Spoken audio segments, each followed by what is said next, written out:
holding on to some warmth across the southeast, but turning more changeable with temperatures generally around average. Bye-bye. That warm feeling inside from Boxed Boilers, sponsors of weather on GB News. You really could become the next giveaway winner with your chance to win £30,000 in tax-free cash to spend on anything you like. Listen to what some of our previous winners have to say about winning big with us. Hi, my name's Victoria. I won the Spring Great British giveaway. So the day we got the money in our bank account, everything just felt just a lot nicer. We went out for dinner, just enter.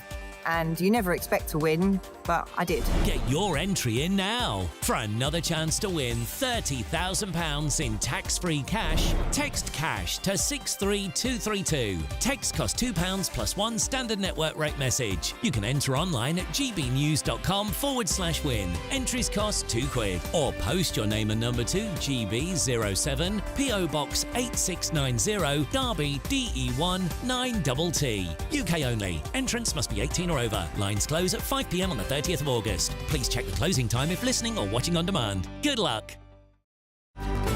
Good afternoon, Britain. Your lunchtime update on the stories that matter across the UK. From breaking news and insightful analysis, inspiring stories and lively debates. You're comparing yourself to a former Prime Minister. Which is it? Stay informed, stay updated, stay entertained. I just don't know how anyone would not want to be there. Every weekday from midday. We are Good Afternoon Britain, only on GB News. Britain's news channel. Join me, Camilla Tominey, for a frank and honest discussion with those in power that cuts through the spin and gets to the heart of the issues shaping our nation. You haven't confirmed that you want to stand as leader, but you haven't ruled it out either. This report basically says that he's not fit to stand trial. Is he indecisive? Incompetent? I deliver the dose of reality Westminster needs. That's the Camilla Tominey Show at 9:30 every Sunday on GB News. The People's Channel, Britain's news channel. Hi there, I'm Michelle Dewberry and I'm going to take a second to tell you all about my show, Dubes & Co. We start off with the issues of the day. We then bring in both sides of the argument. We get rid of the disrespect. And then you throw me into the mix. And trust me, I'll tell it exactly how it is. And then, of course, the magic ingredient, you at home. We mix it all together and what have we got, in my opinion, the best debate show in town. Monday to Friday, 6 till 7 on GB News, Britain's news channel. Are the newspapers getting you down? My wife didn't divorce me that month. Struggling to separate the wheat from the chaff? I know that it's a bit of a circus at the best of times. Well, don't worry. Headliners has got you covered. We'll take the burden of reading the day's news, and if we get depressed, who cares? It's an occupational hazard, frankly. That's Headliners on GB News from 11 p.m. till midnight, and the following morning, 5 till 6 a.m. on GB News, the comedy channel. Nah, just kidding. Britain's news channel.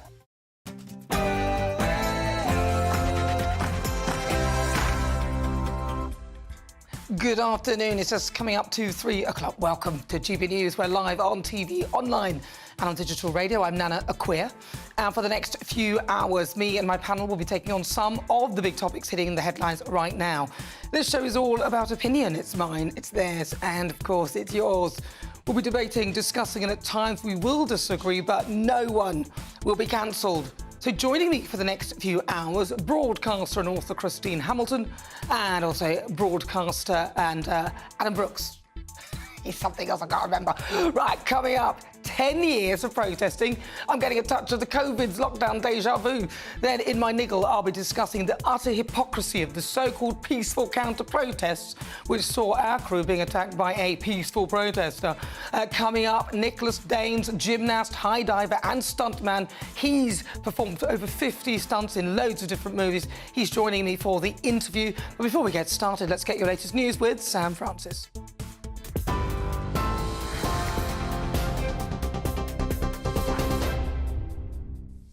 Nana, thank you very much and good afternoon to you. It's just after 3 o'clock and the top story this hour. The funeral of one of the 3 children killed in the Southport stabbings is taking place this afternoon. Alice de Silva Aguirre was 9 when she was killed 2 weeks ago. These are the live pictures outside of that funeral taking place at St Patrick's Church. You can see their mourners have gathered to share their grief together. various family and friends inside that church as that funeral takes place.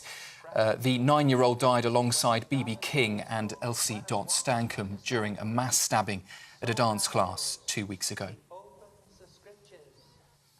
Meanwhile, the Justice Minister says the fallout from the recent riots is, she says, going to be felt for years. Shabana Mahmood says it will set back the new Labour government's efforts to fix the justice system, which was already facing a massive backlog of court cases and dwindling space in prisons. It comes as a 15-year-old boy today has become the first child to be convicted for his part in violent disorder in Sunderland. And it comes as hundreds of other people involved in the widespread unrest are now set to appear in court, as a top prosecutor has warned some could face up to 10 years behind bars. Business and Trade Secretary Jonathan Reynolds says the government, though, is prepared.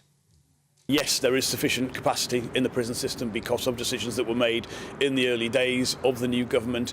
We have seen, I think, 780 arrests, 350 people charged already, and there will be more to come, and it will be the case that people will face the full force of the law. I think it's important that the public see not just a judicial system that's working well, but effective public services again in Britain.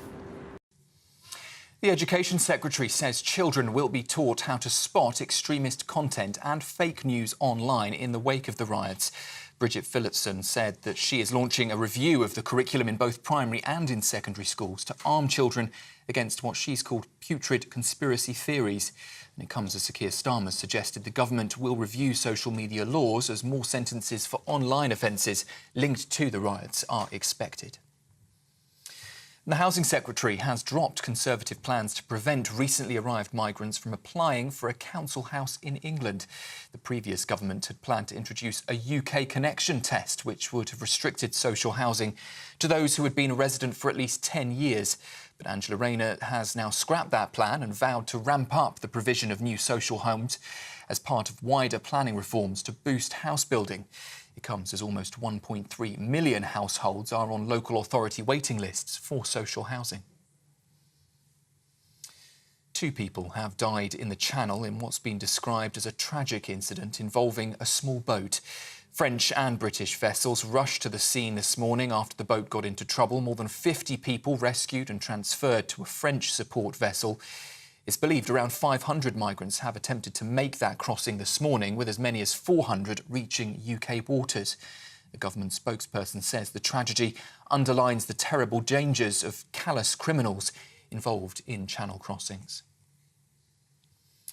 President Volodymyr Zelensky has, for the first time, acknowledged that Ukraine is conducting a military offensive inside Russia's western Kursk region. The operation, which began 5 days ago, has taken Russia by surprise and prompted mass evacuations across both sides of the border. Russia's defence ministry has said air defence units destroyed 14 drones and 4 ballistic missiles over that region this morning. Meanwhile, Ukraine says it's destroyed 53 Russian drones during an overnight strike. Military analyst Sean Bell says that there are 3 main reasons for Ukraine's offensive.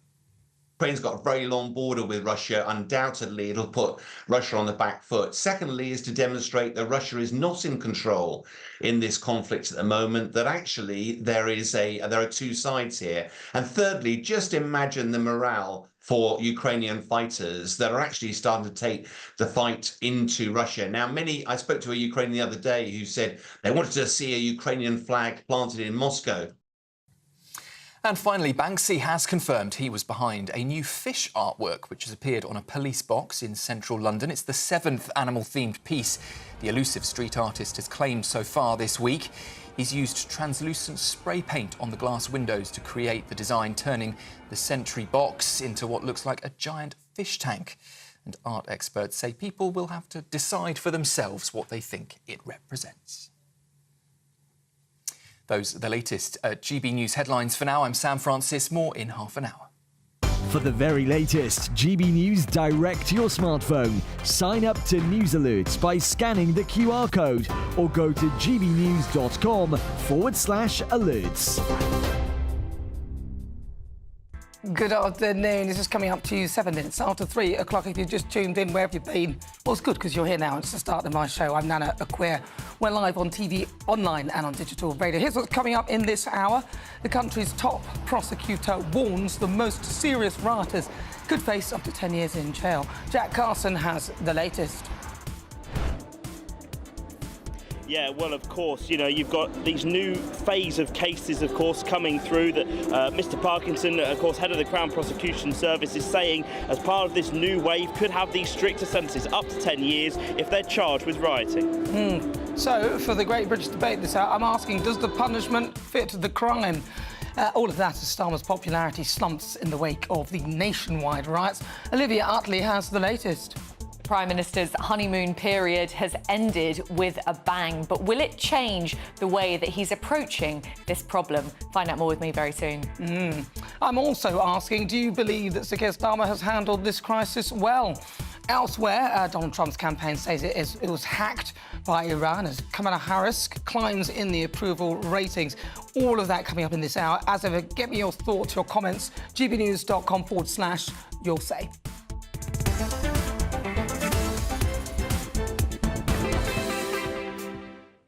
So let's start things off with the top story for today. The top prosecutor in England and Wales has said that hundreds more involved in the unrest over the last week will be brought to justice. Stephen Parkinson has claimed that those involved in the most serious crimes could face up to 10 years in jail. And this all comes as Labour prepares to release prisoners who have served just 40% of their sentence to combat overcrowding.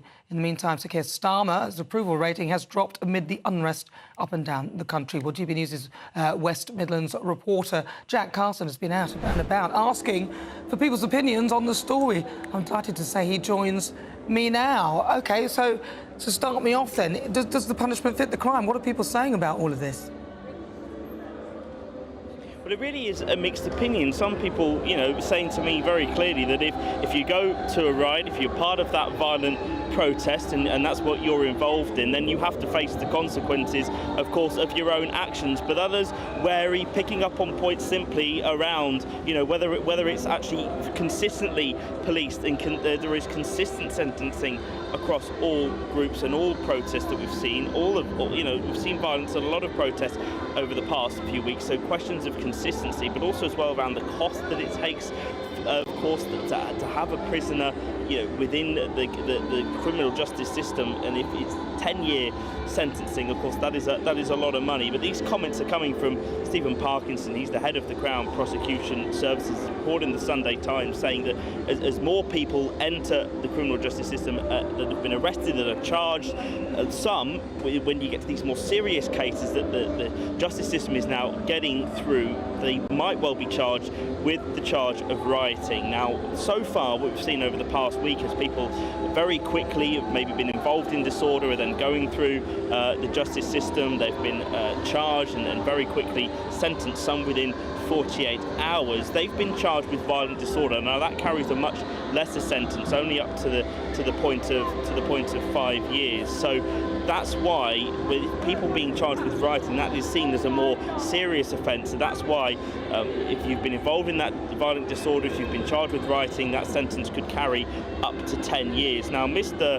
Parkinson has basically said that they warned of the consequences, and so they're simply delivering those consequences. So it's not about exacting revenge, but it's about delivering justice. Now, the Prime Minister had said that courts in some cases could well be open for 24 hours in order to fast-track these people through the system. It has very much acted as a deterrent. But what have people been telling me on the street? Here's what some said earlier on. I think the question should be who's getting sentenced, because if that's consistent across the entire people across the UK, then that's fine. But I think the biggest challenge is, you know, when we look at about the riots, is everyone getting treated fairly? Probably not. I think what I've noticed and what I can see is different communities are getting treated differently, and that's not fair. I think if people are going to do this sort of thing, then they must be prepared for the consequences, you know. Normal people, well, I say everyone is normal to a certain extent, and if people want to go about doing their own business and people are going to keep rioting, it's making other people uncomfortable. So if the punishment is there for the crime, then they'll have to serve it, won't they? And if that's what the government need to do to make these people realise that, you can't just go around doing what you want to do, then they'll have to take the prison term, won't they? And I think that's fair. I think that's fair for everybody.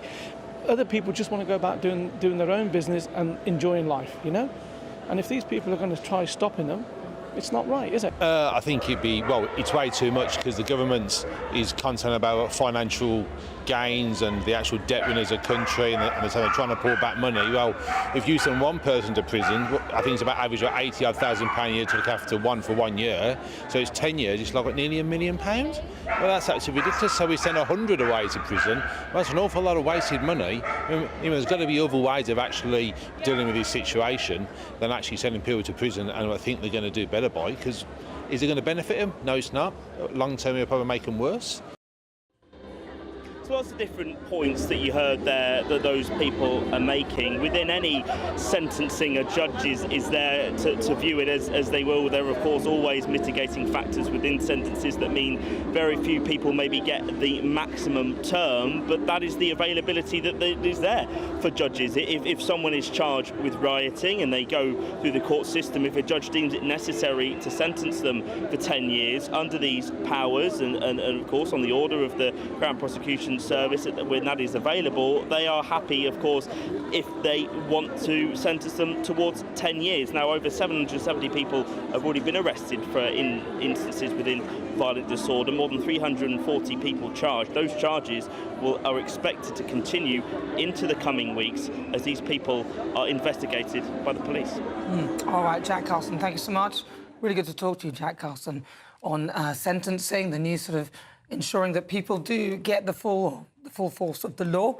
But with all of that, a lot of people are saying that Keir Starmer's doing a good job, but some people don't seem to think so, because joining me now is GBNews political correspondent Olivia Utley.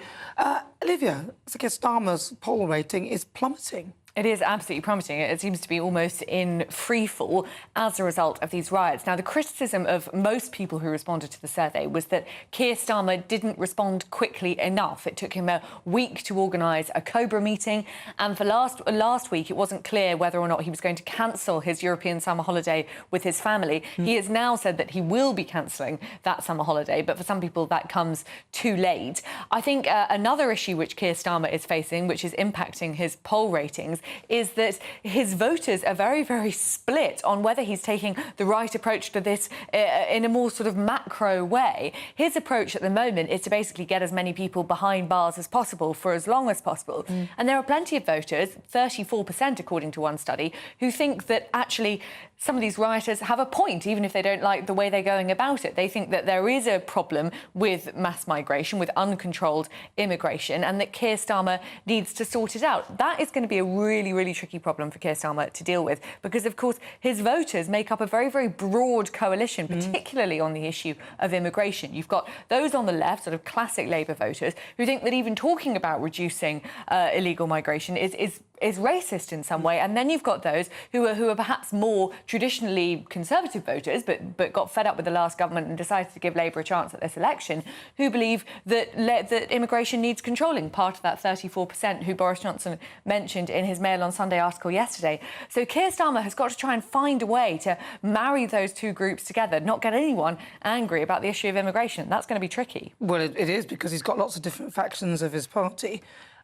So we hear from Sir Paul Stevenson, the former Commissioner. He said that he was not impressed by Sir Keir's response, suggesting that it had prioritised tough language over action. I mean, this is, as a former Metropolitan Police Commissioner, is also saying the same thing. Yeah, there is definitely that argument. I mean, you could say that Keir Starmer, in a way, has been quite tough in that he has managed to keep courts open for much longer than usual.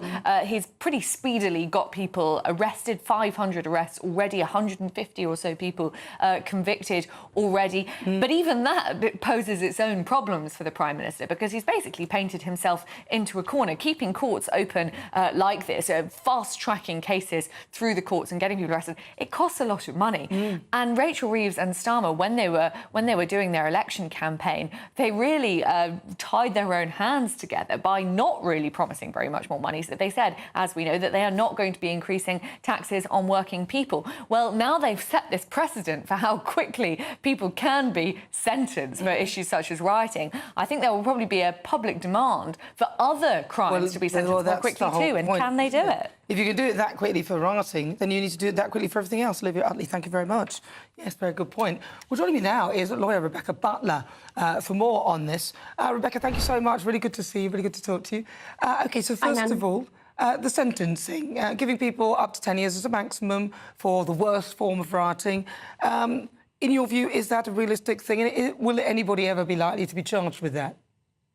Well, the thing about Riot is to be charged for a riot, there are certain factual devices that need to be present, and it actually requires the consent of the DPP. In the 10 years between 2008 and 2018, only 35 people were in fact convicted of riot.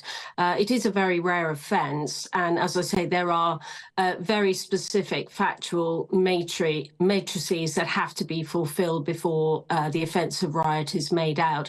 I suspect that very few will actually be charged with riot. It's much easier for the police to charge the violent disorder and affray as alternatives to riot. And I honestly can't see that many going to be convicted or charged even for riot. Because I'm just looking at the prison situation and I realise that there are just over 700 places available, apparently. What on earth, what are we going to do with these people? Where are they going to go? The prisons are already overcrowded. Well, you're presuming guilt because there are a fair number of people who have been charged have pleaded guilty at the first opportunity already. They get their discount, they get their early and swift justice, and they're sort of dealt with. There are a number of people, particularly the incitements to cause disturbances, the people with social media charges. Now, it's not a done deal that they're going to plead guilty at the first opportunity, because they may wait to run their case before either the Crown Court with a jury or to run their case before magistrates. So we can't assume that everybody is going to plead guilty. Proving riot is exceptionally difficult to do, and I really do believe that it is more likely that the police are going to prefer affray, which is 3 years, and violent disorder, which is a maximum of 5. You don't get the maximum just because that's what you're charged with, because the way that the courts deal with sentencing is they go through a series of factors and then look at the mitigations and the previous record of the defendant in front of the court. So it's a lot of money, though, they're going to be spending on doing all this. Well, there's a lot of money they're going to be spending cleaning up these communities that some of these thugs have completely trashed. And a lot of money has to be spent on dealing with the causes of these disturbances, which is going to cost eye-watering sums of money. The country is desperately divided. People are not being listened to. People are being branded, and people feel very frustrated. None of us will sympathise with the riots who go and speak with their fists. But in order for these matters to be quelled, yes, you do need quick justice, and some of them have seen that, others won't. But you need to see equal-handed policing, you need to see consistent policing, you need to see fair court processes, and you need to see dialogue and discourse between the different groups involved in these problems. It's exactly what they did with football hooliganism in the early 2000s.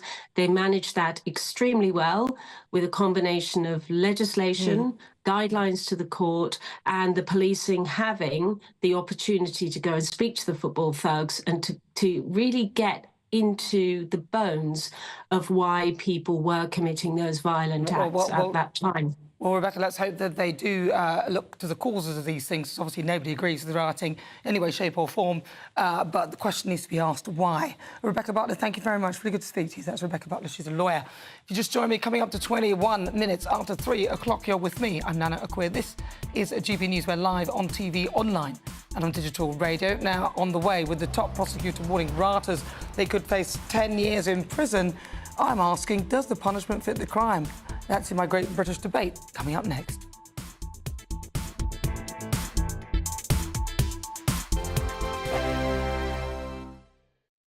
Join me, Neil Oliver, every Sunday night at 6 p.m. on GB News. And if an hour is not nearly enough for you, go to gbnews.com for special extended episodes online every Friday at 9 p.m, where we can truly get into the nitty-gritty of what's going on. GB News, Britain's news channel.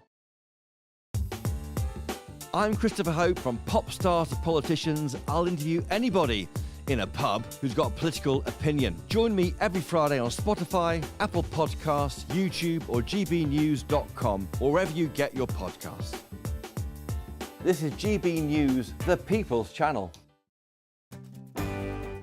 I'm Michael Portillo. This is GB News, the People's Channel, Britain's news channel. This is GB News, Britain's news channel. You'll relate to this one. We've all been there, haven't we? Tensions high in the car as you head off on the latest adventure or holiday during the summer break. Now, with the average family set to spend about 3.5 hours a week together in the car driving on the roads during the holidays, new research has shown that our relationships could be tested to the limit. Yes, figures show that 21% are having arguments for simple things like the driver going the wrong way, which we were saying is not actually very simple. That's very serious. I was going to say that. I'm surprised it's just 21%. Yeah. If I was going the wrong way down the road, you'd know about it. You'd hear from me. A further 20% squabbling over how their partner drives, yes, and 25% admitting to being more prone to rowing when their kids are misbehaving. It's a lot to deal with, isn't it? Fair enough. Well, we're joined now by dating and relationship coach and author Persia Lawson. Good to see you this morning, Persia. What is it about being in a car that just makes things so tense? Well, I think it's probably quite obvious, isn't it? It's the fact that we are in a confined space, we can't go anywhere, and it can just really create so much tension and stress, especially if you and your other half or a family member, whoever you're in the car with, are going through a little bit of a tricky time. And if it's really hot outside, that doesn't help either. So inevitably, it creates a lot of irritation and bickering, I would say, from my experience. And what is it about children? If you add children into the mix, it just makes things very, very difficult, doesn't it? Well, yeah, because there's a lot of, are we there yet? Yeah. Kicking the back seat and just squabbles, kicking the siblings. So adding children into the mix is just going to turn the heat up on that tension. GB News, the People's Channel. We're proud to be GB News, the People's Channel. And as you know, we always love to hear your views. Now, there's a new way of getting in touch with us at gbnews.com/yoursay. By commenting, you can be part of a live conversation and join our GB News community. You can even talk to me, Bev Turner, or any of the members of the GB News family.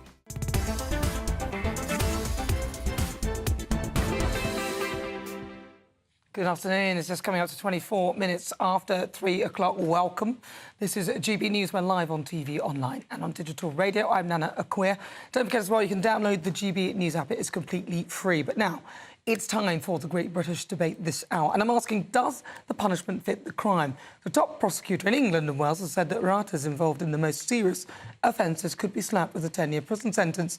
All of this comes as Labour prepares to release prisoners who have served just 40% of their sentence to combat overcrowding. Meanwhile, a former prisoner governor has claimed that these rioters could actually meet the criteria for early release. So for the Great British Debate this hour, I'm asking, does the punishment fit the crime? Well, joining me now to discuss this, my panel, broadcaster and author Christine Hamilton, also broadcaster Adam Brooks. I'm going to start with you, Christine. 10 years for the worst of the rioting. Well, as I understand it, the first three people who were convicted, I can name them, but I won't.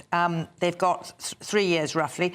The first one, he had 14 previous convictions. So some of these people we're talking about are serious criminals. They just saw this riots going on and they thought, whoopee, we'll join in, because they have seen that political protests and things like that get treated fairly lightly, frankly. They've seen, you know, the Just Stop Oil people getting away with it, and et cetera, and the anti-Israeli marches and Black Lives Matter stuff, and they've seen that not a lot happens. Another one, Declan Gearan, has 13 previous convictions. Adam Wharton, 16 previous convictions. So that's the sort of person who's been dealt with straight away. They're habitual criminals. I think it's unlikely that many of the people caught out will get 10 years. I mean, to get the 10 years under the Public Order Act of 1986, you have to use a petrol bomb or incendiary device, a firearm or other highly dangerous weapon, instigate or carry out a leading role, or your actions escalated the level of violence. So I think a lot of people will just fall below that bar. So I think it's highly unlikely that many of them will get 10 years. And frankly, if they do, they will be out very quickly. But I also don't see, sorry, just the other end of the scale, I don't see any point in sentencing somebody to 3 months in prison. It just clogs up the system by the time they've got themselves... I think Keir Starmer was saying that if your sentence is under a year... Do something else with them. Go into prison. Adam Brooks. Look, I think these numbers of 10-year sentences are being put out by the government to scare people off attending further riots. Let's also remember that there was a riot in Hare Hills, Leeds, just a few weeks ago as well. I haven't heard anything about facial recognition from that riot. Haven't heard anything about 10-year sentences for people that were clearly on video rioting, smashing up and burning police cars and attacking police. So let's stop this labelling everyone far right. If you attend a riot and you attack a policeman or you set fire to a mosque or a church or whatever building there is, you do deserve 10 years in prison. I'm sorry for the latter. No one's trying to condone that, but we want some consistency here. I mean, 3 years for Facebook posts. Yeah, exactly. I mean, this really does come under authoritarian rule, and we are being mocked. Elon Musk is highlighting to the world the inconsistencies. We've had someone that was involved, charged with manslaughter, involved a machete, let out after 6 months. We've had another case where someone was let off a sexual assault or a rape because they didn't know the laws of the land and they wasn't told that it was wrong, or they was told it wasn't wrong here. Our justice system isn't the envy of the world. I think it's the laughingstock of the world now. And hopefully Keir Starmer can get a grip of this. But at the moment, there's a lot of fear-mongering trying to deter further riots. And that's why we're seeing the media go along with it. No one's going to get 10-year sentences. No, they're not. At all. I think your last guest or someone before said that only a dozen or so people over the last couple of decades have been convicted of rioting. It's not going to happen. It's scaremongering to try and regain order. But it seems to be sort of working in some respects. What stops people committing a crime is the fear of being caught and what happens to them if they are caught. So the riots in 2011 were put down relatively quickly because there was overwhelming police presence and swift action was taken when they caught people. So those are the things that, most of us have a moral compass that wouldn't enable us to do all those things. But for those that don't have that moral compass, it's two things. But what's annoying me, though, is for a lot of the riots, usually they say, what's the cause of the riots? Why are these people doing such a thing? But this question, they don't want to answer it. Look, I speak about illegal... It's not acceptable, obviously. I speak about illegal immigration and the swelling numbers of asylum claims nearly every day on this on X and Twitter and whatever, and I won't be silenced by people calling me far right. They're trying to generalise everyone as having an extreme view when you've got genuine concerns. Let's remember that asylum claims here, lack of school places, lack of housing affects people that are white, are black, and are brown, and the poorest in our society. Exactly. I've got every right to talk about illegal immigration, asylum seekers, and not be labelled from this. True, but then if you look at the numbers, say 40,000 is a lot, admittedly, say in a year, but that's not going to sort of squash the services, is it? Just well, it is squashing the services of social housing. What I'm saying is... It's not. I mean, I'm not. I think they need to address it. It's not acceptable. We need to deal with illegal immigration. Yeah, but I'm saying that surely it's the legal migration that actually is the bigger problem. Well, it's both. It's a cumulative effect. But as Adam was saying, there's a class of people in this country who feel that the tide has gone out and they have been left behind. Yeah. They are marginalised. They're alienated. They're resentful. They have no hope. They feel abandoned. And then they see migrants, whether they're legal or illegal, getting given this, that, and the other, they understandably feel resentful. And what can they do about it? So a riot happens. They are not far right. They're just British citizens who feel a deep sense of personal injustice. And Nana, let's just remember this lie that there was going to be 100 far-right riots. There isn't an organised far-right in this country. That's a lie. There might be a few thousand tops of morons that want to cause racial trouble or attack people because of their religion. There's some in every country. But this lie that we have got some massive organised far right in this country, you know, it's being used as propaganda to try and silence people on illegal immigration and label people. Look, there was no way that 100 riots were going to happen the other day, but the media put it out there. That was deliberate false information, wasn't it? Fake news, as Trump would say. But I wonder where that information came from, because I think if there is a crackdown on fake news or misinformation or disinformation, whichever one you're looking at, then I think that's one of the things that I would like some answers for as to where that information came from. But what are your thoughts? gbnews.com/your say. You're with me, I'm Nana Akua. This is GB News. We're live on TV, online and on digital radio. Coming up, Sir Keir Starmer's popularity slumps over his response to the riots. I'm asking, do you believe that he has handled the crisis well? That is coming up in the next Great British Debate. But first, let's get your latest news headlines with Sam Francis.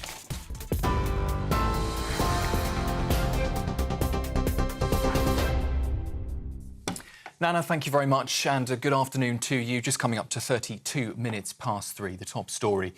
The funeral of one of the 3 children that were killed in the Southport stabbings is taking place this afternoon. Alice da Silva Aguirre was 9 when she was killed 2 weeks ago. These are the live pictures outside of the church, St Patrick's Church in Southport, where mourners have gathered to share their grief. She died alongside B.B. King and Elsie Stankham during that mass stabbing at a dance class now 2 weeks ago. Meanwhile, the Justice Minister says the fallout from recent riots is going to be felt, she says, for years. Shabana Mahmood says it will set back the new Labour government's efforts to fix the justice system, which was already facing a massive backlog of court cases and dwindling space in prisons. It comes as a 15-year-old boy today has become the first child to be convicted for his part in the violent disorder in Sunderland. In other news, 2 people have died in the English Channel in what the government has described as a tragic incident involving a small boat. It happened in French waters and others were rescued from the vessel and have now been taken to France. A government spokesperson here in the UK says the tragedy underlines the terrible dangers of callous criminals exploiting vulnerable people. President Zelensky has, for the first time, acknowledged that Ukraine is conducting a military offensive inside Russia. The operation, which began 5 days ago, has taken Russia by surprise and prompted mass evacuations across both sides of the border. Ukraine says it's destroyed 53 Russian drones during an overnight strike. People in northern parts of the UK are being warned to expect heavy downpours and possible flash flooding tomorrow. A yellow weather warning for thunderstorms covers Northern Ireland from midnight until 7 o'clock in the morning tomorrow, while an alert for Scotland and the north of England is in place from 2 a.m. Meanwhile, though, a brighter picture further south. Warmer weather is predicted for London and the southeast, where temperatures could reach 34 Celsius. And just a breaking line for you from Paris. There has been an unexpected security scare there as a man was spotted just about an hour ago climbing the Eiffel Tower. That's ahead of the Olympic closing ceremony tonight. These pictures just came to us in the last few minutes as that shirtless climber was scaling the iconic landmark, prompting French police to evacuate the area. Some visitors were briefly trapped on the second floor, just around 1,000 feet in the air, but were safely escorted shortly after. The incident unfolded as Paris is ramping up now security in the city, with 30,000 officers deployed citywide ahead of tonight's finale to the Games.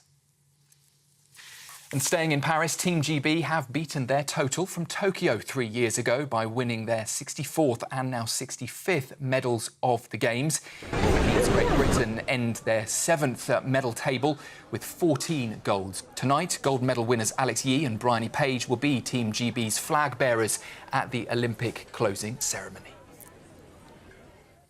65 medals, not too bad at all. Those are the latest GB News headlines for now. I'll be back with you in half an hour. For the very latest GB News direct to your smartphone, sign up to News Alerts by scanning the QR code or go to gbnews.com/alerts.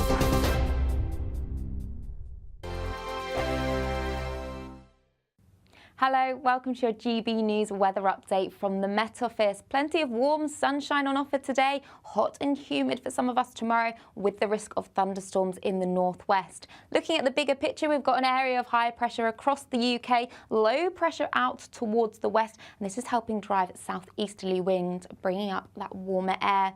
So through the rest of this evening, plenty of late evening sunshine. We'll see a breeze picking up, so some gusty winds along the south and west, with thunderstorms moving their way north and eastwards, so mainly affecting parts of Northern Ireland. We've got a thunderstorm warning here and across northern England and Scotland as well. So some torrential downpours are expected. It is going to be a warm and humid night tonight. Temperatures possibly not even dropping below 20 degrees, so an uncomfortable night for sleeping. Looking closer into the detail then through Monday morning, and we've got that thunderstorm warning in force across parts of Scotland. So a heavy band of thundery rain is going to be pushing its way north and eastward. So expect some disruption from this with gusty winds and some frequent lightning and possible hail too. Turning dry across Northern Ireland and elsewhere, many places are seeing a dry and bright start, perhaps some cloud across western parts as well. So through Monday morning rush hour across Scotland, this band of heavy thundery rain is going to be moving its way north and eastward. There could be some thunderstorms further towards the south of this as well. So take care if you are out and about early hours. Behind that, turning drier, brighter and fresher as well. But towards the south, highs here of up to 34 degrees. So feeling very hot and humid. And there still is the risk of the odd thunderstorm across the east as well. So through Monday evening, many places are seeing a dry end to the day. Plenty of late evening sunshine as well. And then as we go through Tuesday, still holding on to some warmth across the southeast, but turning more changeable with temperatures generally around average. Bye-bye. Sunday nights on GB News. From 6, Neil Oliver. At 7, it's Free Speech Nation with Andrew Doyle. At 9, Mark Dolan. And at 11, get set for the week ahead with headliners. Tomorrow's papers tonight. GB News, the People's Channel, Britain's news channel. We're proud to be GB News, the People's Channel. And as you know, we always love to hear your views. Now, there's a new way of getting in touch with us at gbnews.com/your say. By commenting, you can be part of a live conversation and join our GB News community. You can even talk to me, Bev Turner, or any of the members of the GB News family. Every Saturday, 10 till 12, we'll bring you all of the news that you need to know. We'll also remind you that there is so much to smile about. It's my favourite time of the week. I get to relax, enjoy some light-hearted stories, and let Ellie teach me about fashion too. That's Saturday Morning Live, every Saturday, 10 till 12. Only on GB News, Britain's news channel.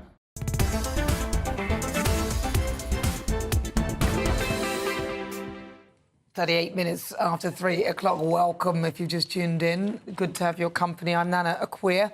We're live on TV, online and on digital radio. Right, it's time now for the Great British Debate this hour. And I'm asking, do you believe that Sir Keir Starmer has handled the crisis well?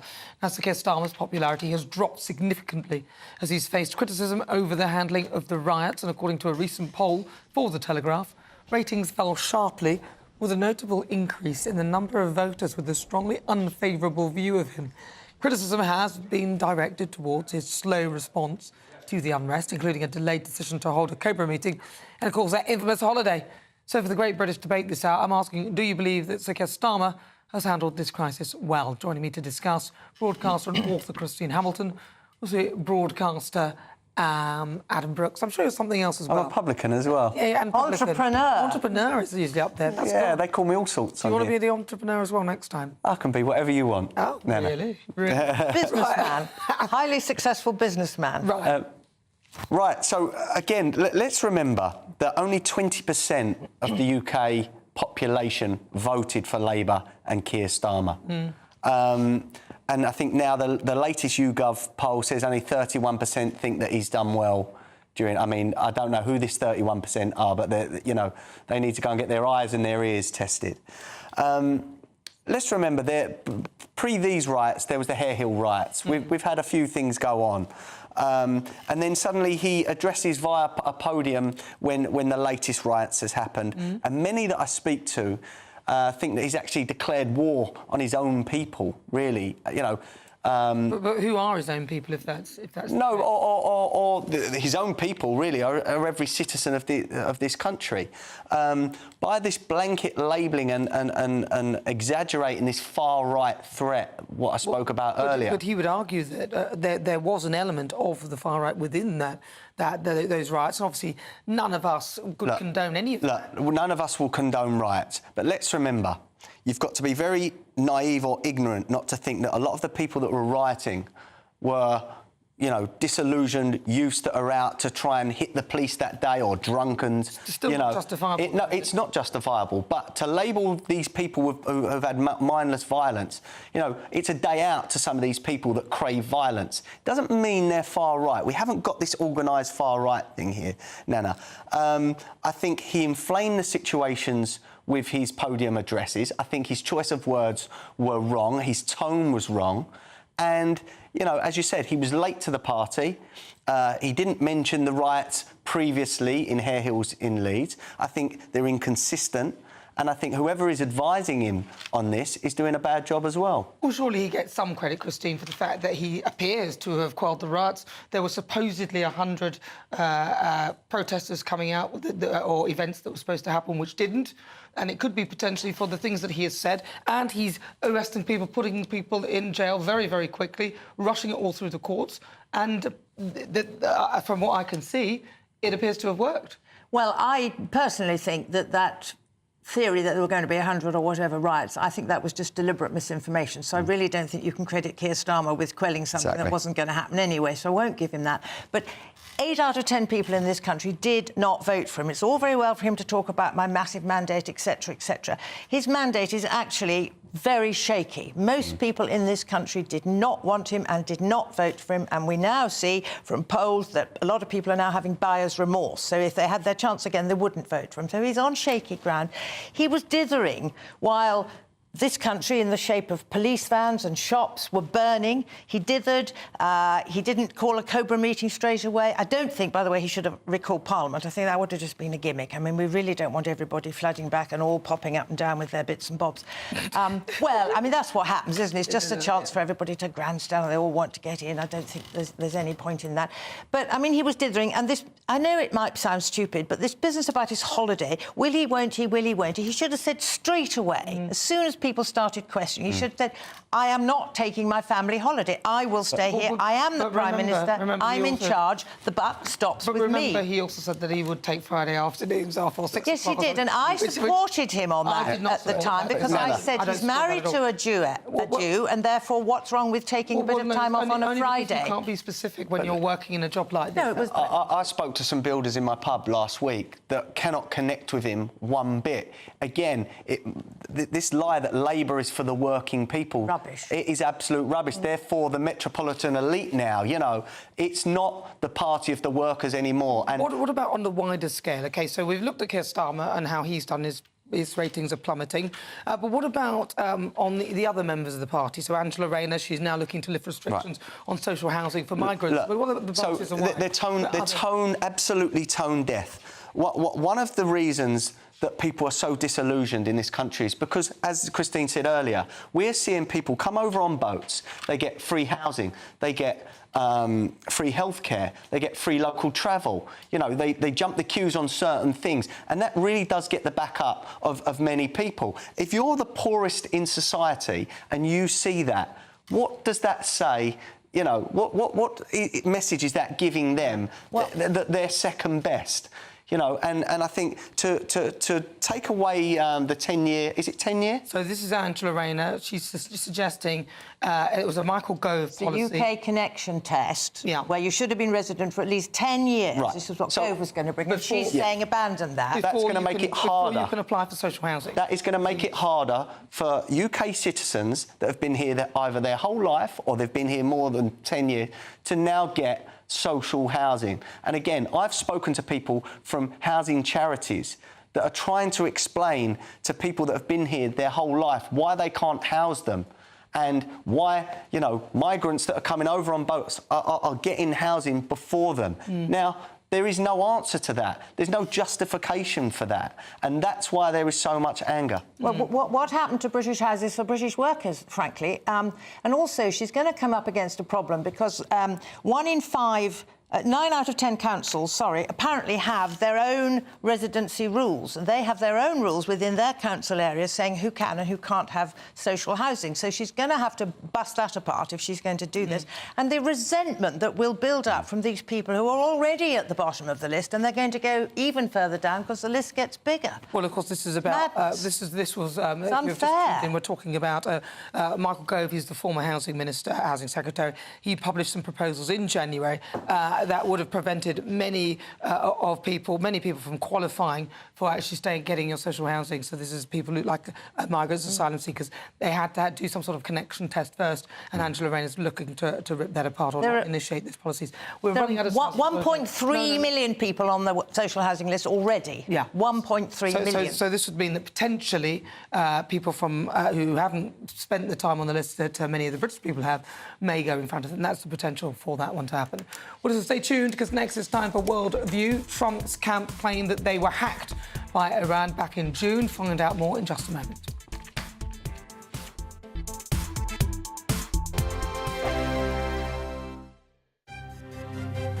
GB News Breakfast, every day from 6 a.m. Football and gambling can go hand in hand and cause long-term problems. New figures show that young adults aged between 16 and 24 who have bet over the last year are more likely to report mental health issues compared to those in older age groups. And joining us now to discuss this is Matt Burgess, who is a former gambling addict and now helps those to deal with their own gambling issues. Yeah, look, I think gambling is one of those things that is so accessible now. Everyone's got a kind of mobile phone in their pocket, walk around with a kind of 24-hour casino, if you like. So I think it's really important that people realise that we have to sort of recognise that that is a month of quite condensed gambling, and we don't want people to sort of carry that on into their everyday life, because that's when it can become really risky and it could become addictive. I had no idea, though, that it was linked to first-time gambling. For the first time, people might be able to pick up and have a go. And then it doesn't end there. It goes on, because by then you've got the bug. Is that how it works? You've got to remember, for things like the Euros, the World Cup, so you get a lot more people watching football and therefore potentially betting on football. May I ask you about how severe your own gambling addiction got? Well, look, I think there was a couple of touch points for me where I realised that things were getting out of hand. There were some times at university where, I kind of thought, I'm definitely doing this a bit too much, but, kind of thought maybe it would move on once I left, but it didn't. It did follow me. And then, I got to points where I was at my worst gambling 16, 17 hours a day. I was spending huge amounts of money. It can spiral out of control very, very quickly, and that was the important thing that we want to highlight is, what can start as fun can become very, very dangerous in a sense. GB News, the People's Channel.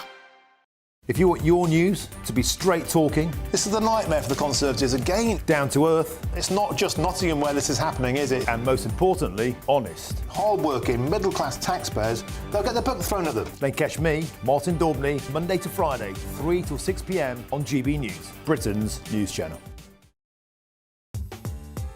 I'm Christopher Hope. From pop stars to politicians, I'll interview anybody in a pub who's got a political opinion. Join me every Friday on Spotify, Apple Podcasts, YouTube or gbnews.com, or wherever you get your podcasts.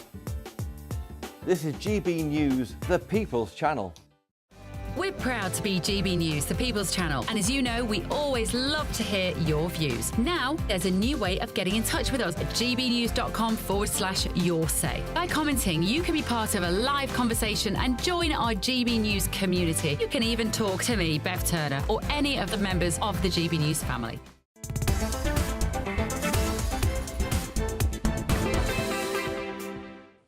Good afternoon. Welcome. If you just tuned in, where have you been? It's just coming up to 4 o'clock. We've got about 10 minutes or so. So it's time for World Review, and former President Donald Trump has claimed that his campaign was hacked by Iran back in June. And this was around the time that Trump was also set to announce his running mate for the 2024 US election. Now, all of this as Kamala Harris is surging in the polls, proving popular in a number of swing states. So let's travel over to America now and speak to... Hello, Susan Platt. She's the former chief of staff to Joe Biden. Susan Platt, thank you very much for joining me. So talk to me about what's happening. How is Kamala faring? Because it seems like she's in the polls, as far as we've heard in the UK. She is now pushing ahead of Trump. Well, it's been an amazing summer in American politics to begin with, starting in June when we all went into a mass depression and then a big high. Once Kamala Harris became our official nominee for the Democratic Party on Monday, she, of course, turned around and asked Governor Tim Walz of Minnesota to join the ticket. He and she together collectively have harnessed some sort of energy that I think we've all been wanting. We're tired of the same old thing. God bless Joe Biden. I love him. I worked for him.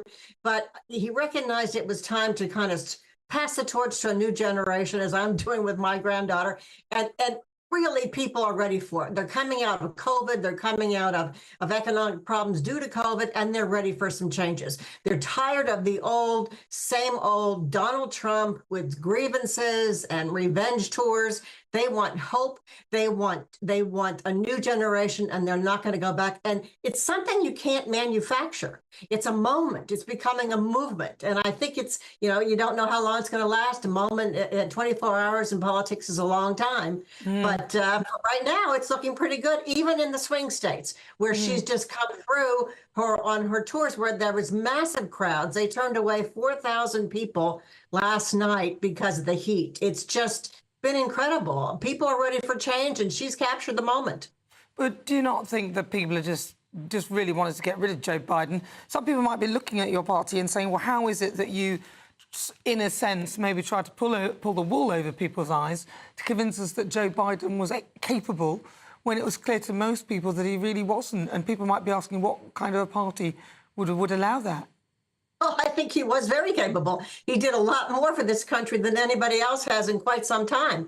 He passed the Inflation Reduction Act. He Build Back Better. He's got roads being built. He's got towns and cities being rejuvenated. He's increasing access to broadband. He's lowering the cost of prescription drugs. He's done so much for this country. But, maybe he didn't have a good debate. Of course, the man was sick. He was jet lagged. But, I think it was a good idea on his part to say, OK, maybe I won't be able to do as well the next 4 years. Let's turn it over to my partner. But even you saying that, he wasn't maybe he was jet lagged, but that wouldn't have accounted for a lot of the behaviours that we've observed with Joe Biden over the few years. Who really... The question that people might be asking is who was really in charge? Because just from seeing him there, I don't believe that he was capable of doing all the things that you said. It feels like there was somebody else there doing it. Well, if you want to believe the right-wing conspiracy and lies, which they tell it with such frequency they can't even keep up with them, go ahead. But the facts remain the same. He is the President of the United States. He initiated great policies for the middle class, the working class, and Kamala Harris will continue to do that and make it easier for the middle class to get by. Well, she does seem to be soaring in the polls, so we shall keep an eye on this. It's really good to talk to you, Susan. Thank you so much for talking to me. That is Susan Platt. She's the former chief of staff to Joe Biden. Well, welcome if you just tuned in. I'm Nana Akua. We're live on TV, online and on digital radio. Keep all of your views coming up. You can go to gbnews.com/your say. On the way, Nana's niggle. And that's sort of my monologue. Just how hypocritical has the response to the riot been? That's my question. Stay tuned for my niggle in a couple of moments' time. But now, let's get an update with your weather.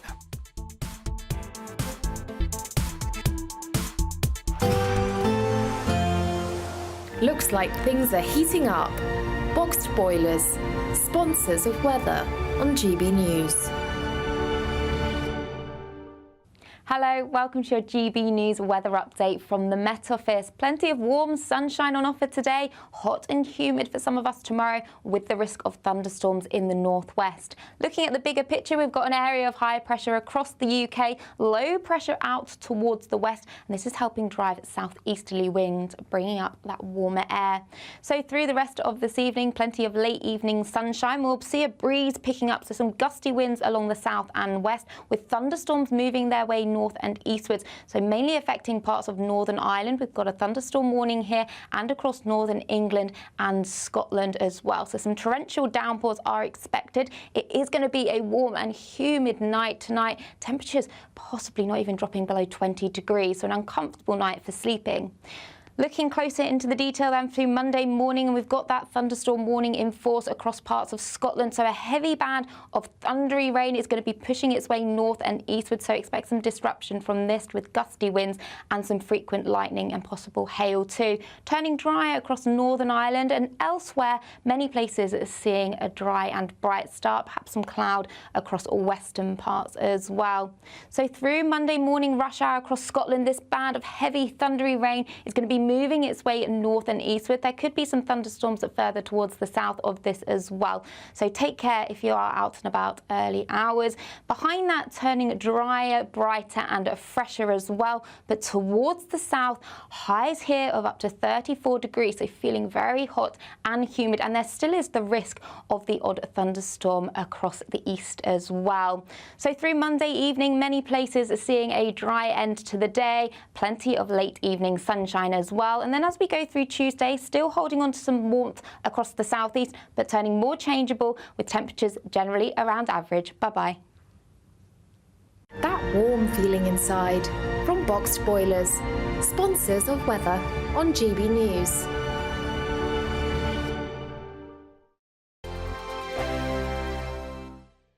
Celebrate a spectacular summer with your chance to win an incredible £30,000 in tax-free cash in our Great British Giveaway. It's the biggest prize of the year so far, and it's totally tax-free. What would you spend that on? Luxury holidays, a new car, or just put it away for a rainy day? Whatever you do with £30,000 in tax-free cash, make sure you don't miss out on the chance to make it yours. For another chance to win £30,000 in tax-free cash, text cash to 63232. Text costs £2 plus one standard network rate message. You can enter online at gbnews.com/win. Entries cost £2, or post your name and number to GB07 PO Box 8690 Derby DE1 9TT. UK only. Entrance must be 18 or over. Lines close at 5 p.m. on the 30th of August. Please check the closing time if listening or watching on demand. Good luck.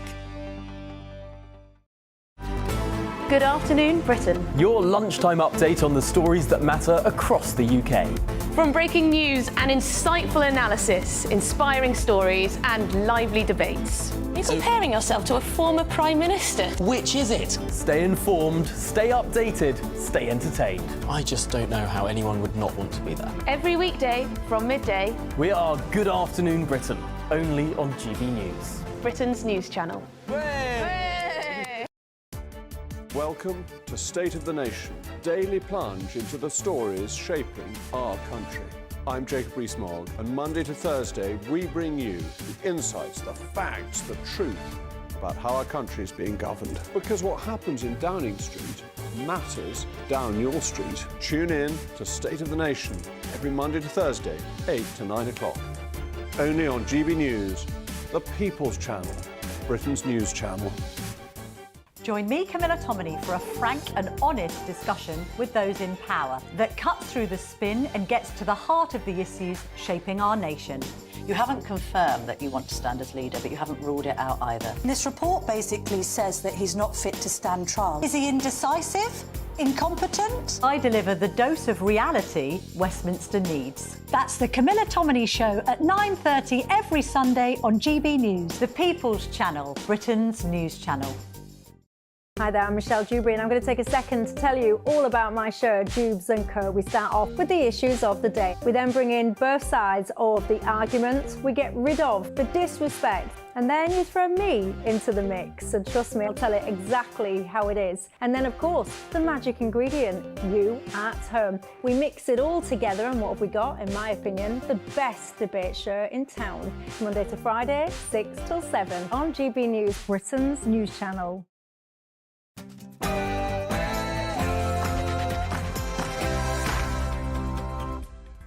Good afternoon and welcome to GB News live on TV, online and on digital radio. I'm Nana Akua.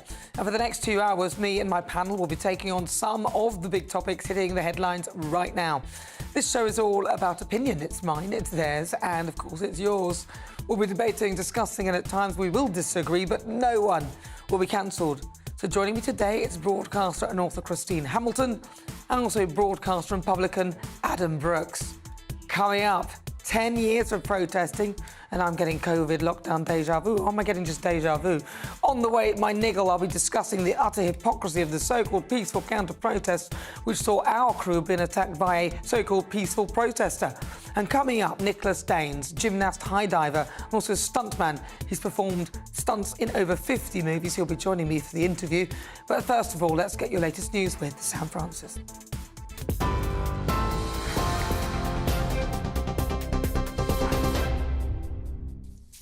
Nana, thank you very much and good afternoon to you. 4 o'clock exactly, and the top story this hour. The funeral of one of the 3 children killed in the Southport stabbings has taken place this afternoon in the town. Alice De Silva Aguirre was 9 when she was killed 2 weeks ago. You can see there on your screen pictures of that funeral procession as the horse and carriage left the church.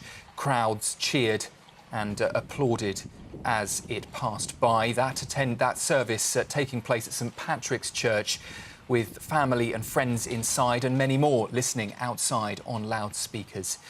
Well, Alice died alongside B.B. King and Elsie Dot Stankham during a mass stabbing at a dance class now 2 weeks ago. Meanwhile, the Justice Minister says the fallout from recent riots is going, she says, to be felt for years. Shabana Mahmood says it will set back the new Labour government's efforts to fix the justice system, which was already facing a massive backlog of court cases and dwindling spaces in prisons. It comes as a 15-year-old boy has today become the first child to be convicted for his part in violent disorder in Sunderland. And it comes as hundreds of people involved in those widespread riots are now set to appear in courts, as a top prosecutor warns some could face up to 10 years in prison. Business and Trade Secretary Jonathan Reynolds told us earlier the government, though, is prepared. Yes, there is sufficient capacity in the prison system because of decisions that were made in the early days of the new government. We have seen, I think, 780 arrests, 350 people charged already, and there will be more to come, and it will be the case that people will face the full force of the law. I think it's important that the public see not just a judicial system that's working well, but effective public services again in Britain. In the wake of the riots, the Education Secretary says children will be taught to spot extremist content and fake news online. Bridget Phillipson said that she is launching a review of the curriculum in both primary and in secondary schools to arm children against what she's described as putrid conspiracy theories. And it comes as Sir Keir Starmer has suggested the government will review social media laws as more sentences for online offences linked to the unrest are expected in the coming days. In other news, 2 people have died in the English Channel in what the government's described as a tragic incident involving a small boat. It happened in French waters, and others rescued from the vessel have now been taken to France. A government spokesperson here in the UK says the tragedy underlines the terrible dangers of callous criminals exploiting vulnerable people. President Zelensky has for the first time now acknowledged that Ukraine is conducting a military offensive inside Russia's western Kursk region.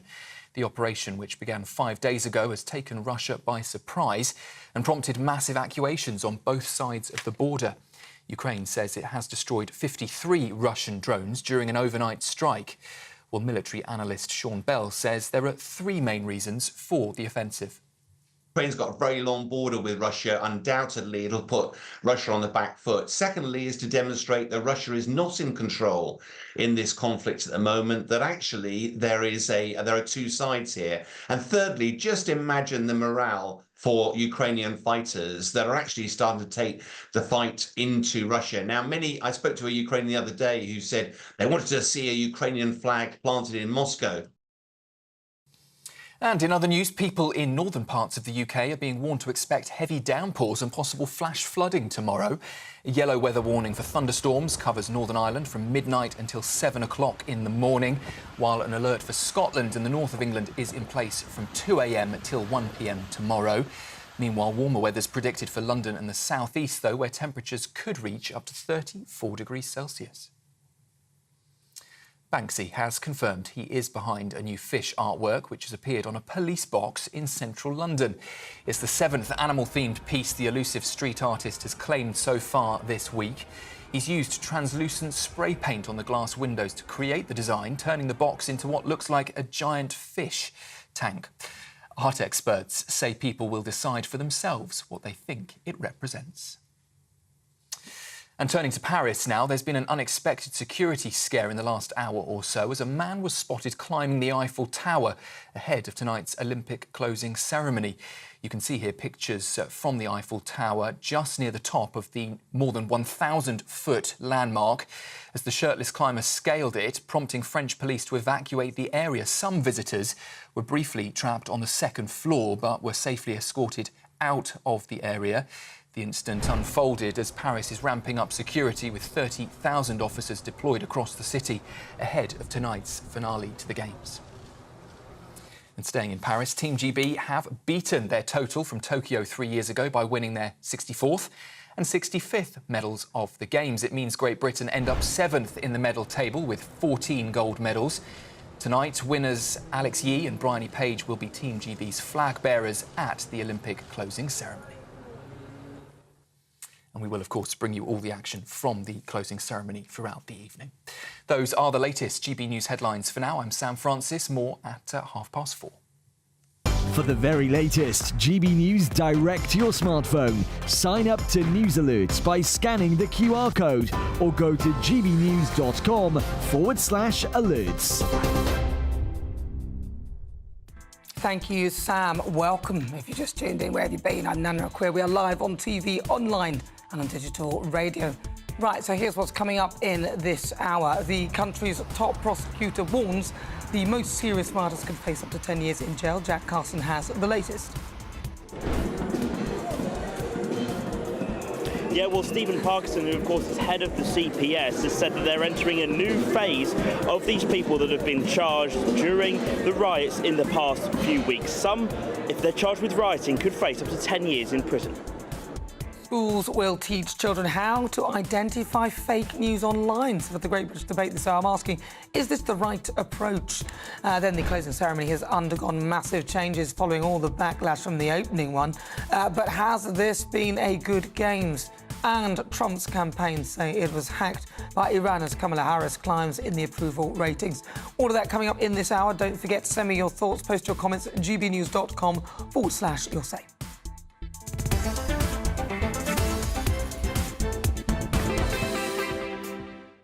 So the top prosecutor in England and Wales has said that hundreds more involved in the unrest over the last week will be brought to justice.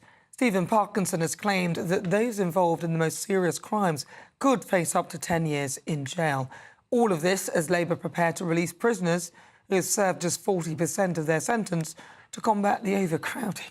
So in the meantime, Sir Keir Starmer's approval ratings have also dropped amid the unrest up and down the country. GB News' West Midlands reporter Jack Carson has been out and about asking for your opinions on this story, and I'm delighted to say he joins me now. So Jack, what are people saying with regard to Sir Keir Starmer? Well, of course, there's some difference really in opinion of how well he's handled this situation particularly. Some people think he's gone hard and gone tough and gone not soon enough. Other people thinking not so much in that respect. And of course today we're being reported in the Sunday Times. We've got this new comments from Stephen Parkinson, who's the head of the Crown Prosecution Service, talking about this new phase of cases that's coming in. We know Keir Starmer wanted to use the courts and particularly get people sentenced, arrested, charged and sentenced quickly in order possibly for that to act as a deterrent within the violence that we've seen on the streets across the country over the past few weeks. And these new comments certainly seeming they're entering what's been quoted as this new phase of different, more serious charges, therefore coming with stiffer penalties. Now, many people that have been charged so far with involvement in protests and in riots have been charged with violent disorder. Now, that only carries a sentence upwards of, up to about 5 years imprisonment. The majority of sentences have been about between 2 and 3 years. Some sentenced within 48 hours of their initial arrests. So that is certainly, by the looks of it, with the fact we've had no serious violence on the streets in the past few days, has been much of a deterrent. But Mr Parkinson saying that they warned of the consequences and that people now have to face those consequences, talking about it's not exacting revenge, it's about delivering justice. But 10 years to some people that I've spoken to seems a bit steep. Some people are concerned about whether it's consistent. Here's what they told me earlier on. I think the question should be who's getting sentenced, because if that's consistent across the entire people across the UK, then that's fine.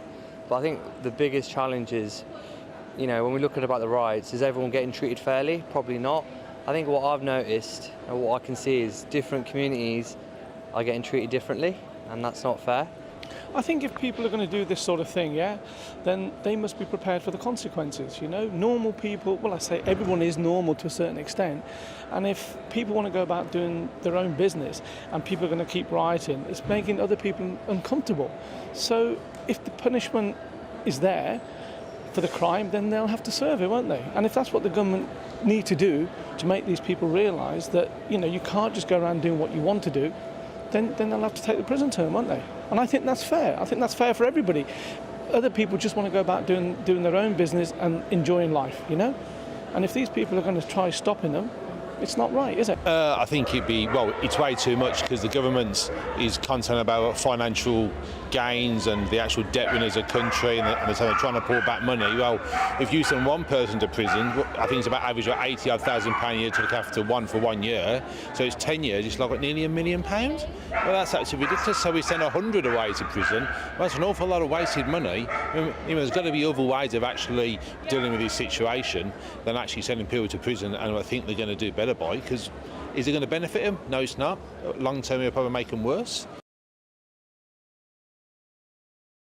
So there's the views that people have told me over the course of this morning, but you're right about Keir Starmer's favourability taking a hit, Nana, in the past kind of week or so. Those who take a strongly unfavourable view of him as a Prime Minister has risen by 6 points. That was after the first week of the violence, and of course the Labour cabinet now also warning of the long-term fallout. Shabana Mahmood, the Justice Secretary, warning of course of the backlog of cases that was already in the criminal justice system, now getting pushed further back because of these new cases. But Labour saying today that there is sufficient space within the prisons to hold these people. Of course, we know the concerns that has been, particularly in recent weeks, about how much space there has been. We await to see, of course, what happens in the coming weeks as more people are arrested and charged for their involvement within the violence in the past few weeks.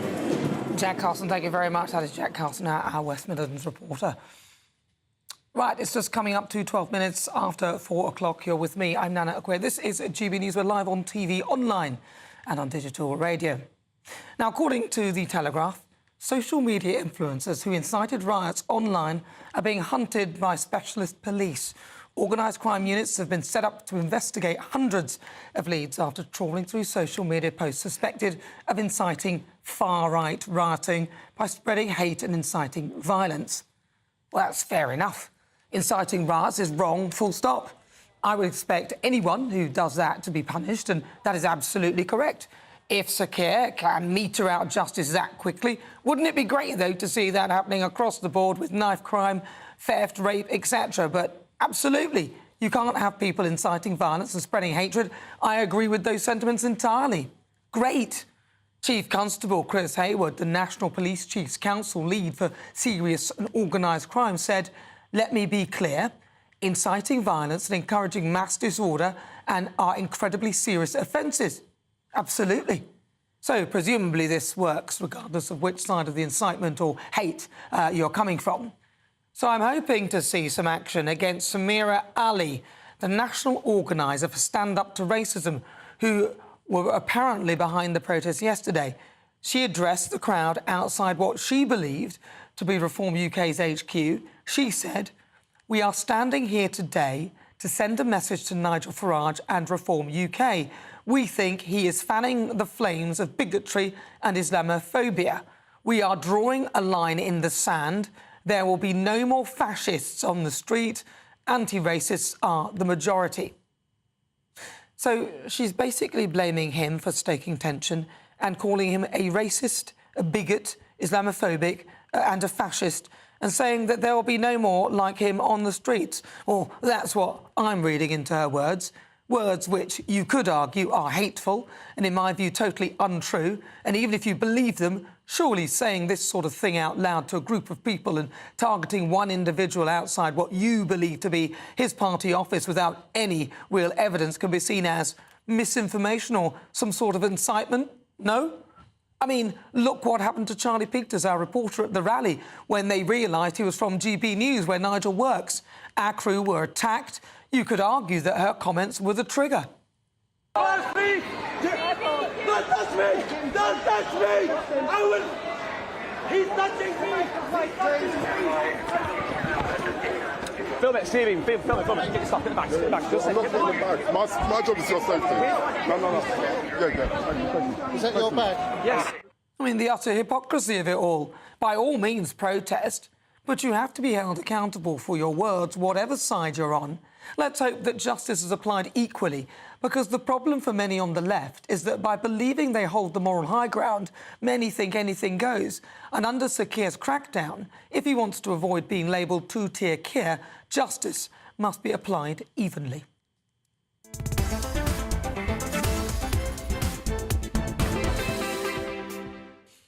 Well, I'm joined now by former Labour parliamentary candidate and advisor Paul Richards. Paul, welcome. Well, Paul, you heard what what was said. Do you think that it was a fair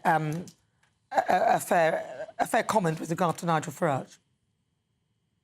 Well, the thing I saw on your footage there, Nana, was that the police intervened immediately. This idiot attacked your camera operator, surrounded him, and I don't know whether he's been charged or not, but I mean, he was treated, in a criminal way because he'd obviously done something stupid and potentially criminal. I think the police are not behaving in a two-tier way. I think they are doing this fairly.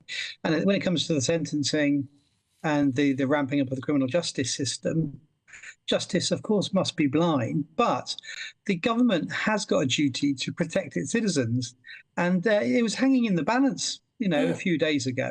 We were expecting all kinds of riots across the UK, which didn't happen. And that was partly because people could see that if they set fire to bins and aimed them at the police or smashed up Greggs or tried to burn out a hotel, the police and the criminal justice system would come down on them like a ton of bricks. Well, that's absolutely right. But what about words, though? Because obviously they're policing words online. Absolutely, if people are incentivising any sort of violence. But I quoted the words from Samira Ali. She's the national organiser of Stand Up to Racism. And she, as I said in the monologue, we're standing here today to send a message to Nigel Farage and Reform UK. We think he is fanning the flames of bigotry and Islamophobia. We are drawing a line in the sand. There will be no more fascists on the street. Anti-racists are the majority. So in my view, she was basically inferring that he is all those things. So... I think that kind of heightened rhetoric is not helpful. And I think demonstrating outside party political offices, and the Labour Party's had this a lot over the last few months and years, is unhelpful as well in a democracy. I mean, you know me, I'm a Democrat, I stand for office, I come on GBNews and debate the points out with you, because that's the way we should conduct our politics. I'm afraid there are some hotheads on the left as well as on the right who think it should be fought out in the street, but that is not how we do our politics in this country, and it should be resisted. Well, listen, thank you very much for that. That's your thoughts on that. So finally, do you think that maybe she should be called out for that too? Because if we are rounding up people for words that could stoke tension and, potentially direct and incite danger towards someone like Nigel Farage, surely do you think that perhaps she should be called out for that then? Well, anyone fanning the flame should think twice. Anyone who's committing a criminal act, whether it's online or it's in person, should be arrested. And there should be no fear or favour because, as I say, justice must be blind. But the government has acted toughly. They picked on the wrong guy in Keir Starmer. He's got a form on this stuff. He knows what he's doing. He's marshalled the resources of the police and the criminal justice system and got fast justice. And that seems to have worked. It seems to have quelled the rioting, and there haven't been any big riots over the last few days, and I think that's largely down to the government. Well, it's largely down to the government, but I still like him to maybe have a chat with Samira Ali for those words, because I think they're quite incendiary. Thank you very much. Paul Richards, very good to talk to you. He's the former Labour parliamentary candidate. Well, joining me now to discuss, author and broadcaster Christine Hamilton, and also broadcaster and publican Adam Brooks. Adam Brooks, you heard that, those comments, those words. Yeah. He even actually literally agreed in a sense that Keir Starmer should have a sort of... Yeah, but again, it's one rule for the left a lot of the time and another for those on the centre or the right. I see that. And some of the nastiest, vilest and racist tweets I've ever received have been from people that are on the left. Last week, we see anti-racism riots where people were masked up. And they were in the police faces, shouting and screaming at police. And these were the anti-racists? Yeah. So why are they not arrested? Why is that not plastered all over our media as well? That the videos are on social media. I do believe that we have professional agitators at these anti-racism so-called events that are probably paid to be there, whether it's BLM, Free Palestine or the anti-racism protests. The same people turn up, and I think it's organised. I think there's a lot of money behind these protests. You can see with the boards, they're all organised with their wooden boards. They're an organised group, and they will show up at 24 hours' notice. Christine Hamilton. Well, I think if there's one thing above all else that marks out the Brits, it's a sense of fair play. And it's a sense of even-handedness. And that comes out, you learn that as a kid. If he gets 2 sweets, I want 2 sweets. You learn that. You're brought up, and it's innate and it's inbred in all of us. And if people see that the police are acting differently towards one group and another, whether what Samira, whatever, said comes under hate, I don't know. I would have thought possibly Nigel could go after her for some of the things she said. Could complain. But that's a matter for him, and frankly, he's been called worse. And it kind of goes with the territory. And the territory, unfortunately, now is getting so heated. And I'm not surprised that a lot of people no longer want to be in politics because it's getting deeply personal. That was a prime example of that. And why any woman wants to go into politics, goodness only knows. I really don't, because it's getting so frightening, and it's only a question of time before another politician. We've had David Amess, we've had all that, but let's hope not. Let's hope not. Christine, thank you for that. Right. 22 minutes after 4 o'clock. Welcome. This is GBNews. We're live on TV, online and on digital radio. Next, it's time for the Great British Debate this hour. And I'm asking, is tackling fake news in schools the right approach? Children are set to be taught how to spot extremist content online, but will it work?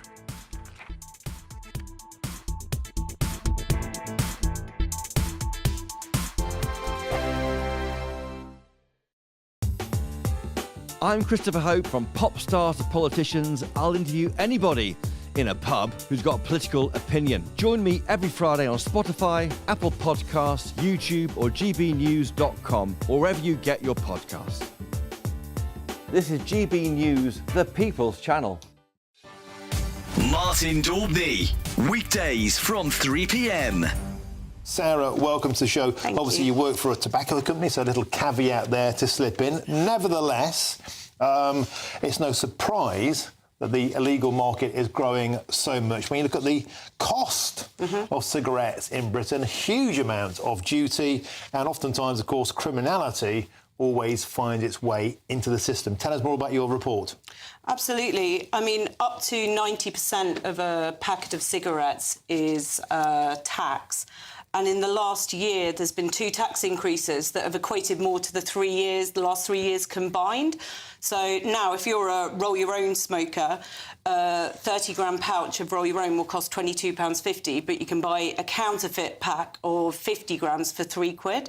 So there's a massive disparity. A lot of illegal tobacco is imported, but we do also have a problem in the UK with illegal tobacco factories. So in the last month, there's been an illegal tobacco factory in Gateshead, in Bury busted producing roll your own tobacco. And on the 12th of July this month, West Midlands gang illegal tobacco factory, the gang was found guilty of producing illegal tobacco, and that was more than £5 million lost tax revenue to the government. And actually, all of those people found guilty got a suspended sentence. And how does that work? They're literally importing container loads of raw tobacco and packaging it up in factories in Britain. And they're using what appears to be British packaging illegally? Yeah, some of it is branded packaging, so some of it isn't the kind of unbranded packaging we'd see on cigarettes and roll your own now, but it's relatively simple to reproduce, especially RYO. Our own pack swap data now shows that about 50% of the roll your own market is illegal tobacco. GB News, the People's Channel. Sunday nights on GB News. From 6, Neil Oliver. At 7, it's Free Speech Nation with Andrew Doyle. At 9, Mark Dolan. And at 11, get set for the week ahead with headliners. Tomorrow's papers tonight. GB News, the People's Channel, Britain's news channel. Every Saturday, 10 till 12, we'll bring you all of the news that you need to know. We'll also remind you that there is so much to smile about. It's my favourite time of the week. I get to relax, enjoy some light-hearted stories, and let Ellie teach me about fashion too. That's Saturday Morning Live, every Saturday, 10 till 12. Only on GB News, Britain's news channel.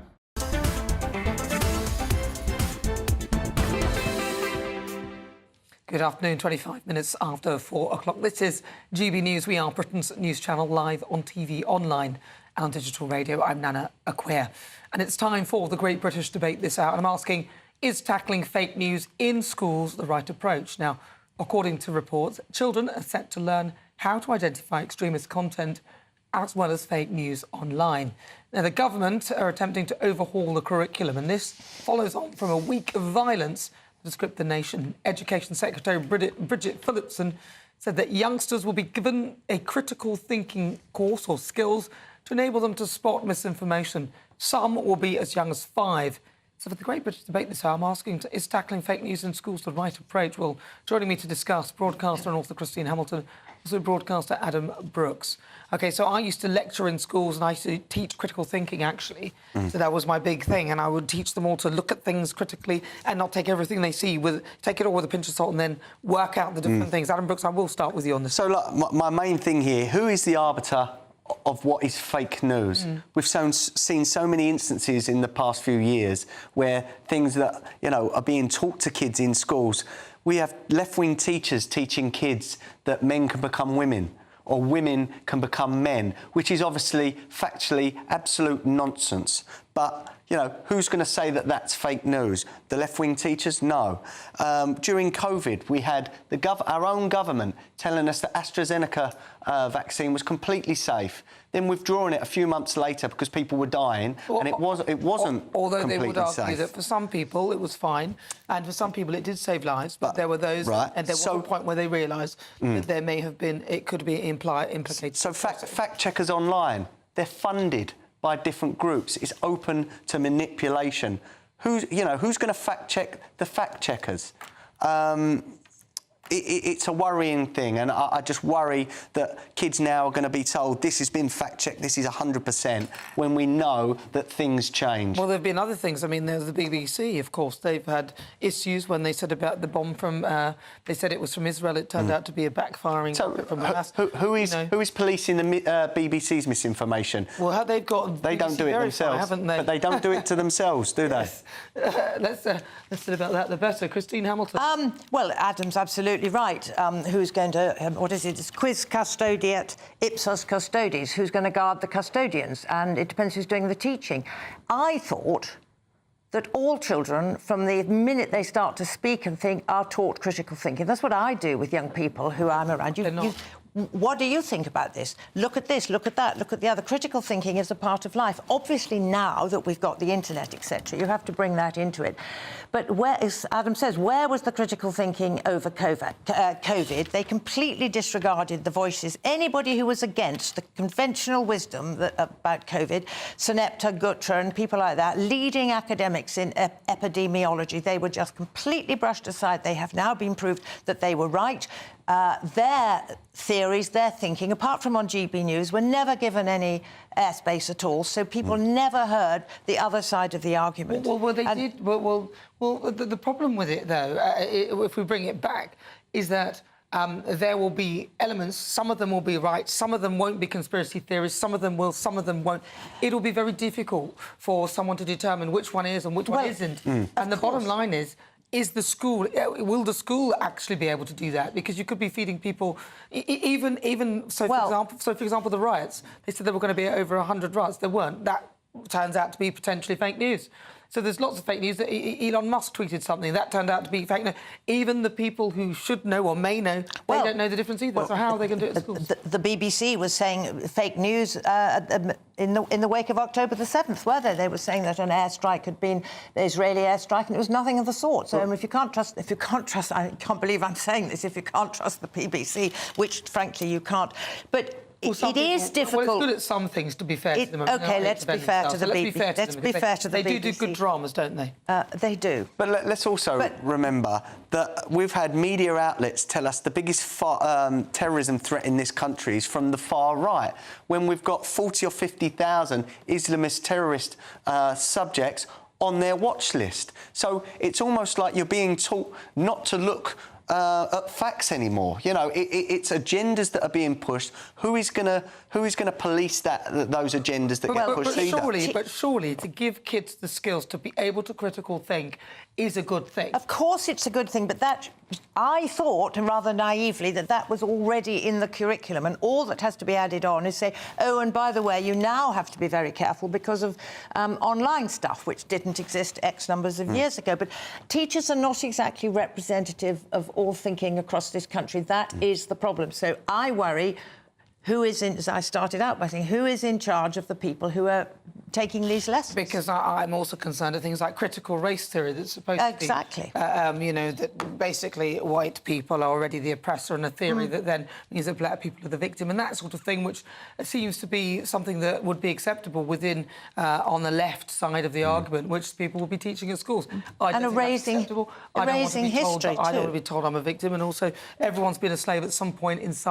At some point, every colour literally has had slavery. So, you know, it's all about who's teaching it and what direction they're going to take it, and that would be the worry. But what are your thoughts? gbnews.com/your say. You're with me. I'm Nana Akua. This is GB News. We're live on TV, online and on digital radio. Coming up, has Paris had a good Olympics closing ceremony?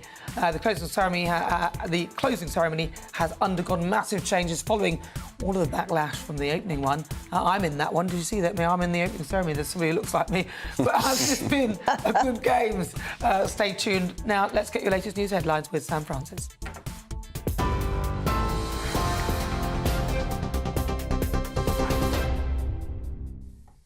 Very good afternoon from the newsroom, just coming up to 33 minutes past 4. The top story this hour. The first funeral has been held for one of the 3 girls that were killed in the Southport stabbing attack. The parents of Alice de Silva Aguirre were joined by hundreds of mourners in St Patrick's Church in the town. As you can see there, members of the public were lining the streets as the funeral procession passed by. The 9-year-old died alongside B.B. King and Elsie Dot Stankham during a mass stabbing at a dance class now 2 weeks ago. Meanwhile, the Justice Minister says the fallout from the recent riots is going to be felt for years. Shabana Mahmood says it will set back the new Labour government's efforts to fix the justice system, which was already facing a massive backlog of court cases and dwindling space in prisons. It comes as today a 15-year-old boy has become the first child to be convicted for his part in violent disorder in Sunderland. 2 people have died in the English Channel in what the government's described as a tragic incident involving a small boat. It happened in French waters, and others rescued from the vessel have now been taken to France. A government spokesperson says the tragedy underlines the terrible dangers of callous criminals exploiting vulnerable people. People in northern parts of the UK are being warned to expect heavy downpours and possible flash flooding tomorrow. A yellow weather warning for thunderstorms covers Northern Ireland from midnight, while an alert for Scotland and the north of England is in place from 2 a.m.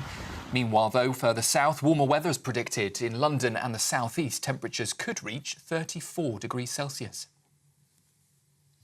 In Paris, there's been an unexpected security scare as a man was spotted climbing the Eiffel Tower just hours before that Olympic ceremony that Nana was just mentioning. The shirtless climber scaled the iconic landmark, prompting French police to evacuate the area. You can see there pictures of some visitors briefly trapped, but they were safely escorted shortly after. And that incident unfolded as Paris ramps up security across the city with 30,000 police officers deployed ahead of tonight's finale to the Games.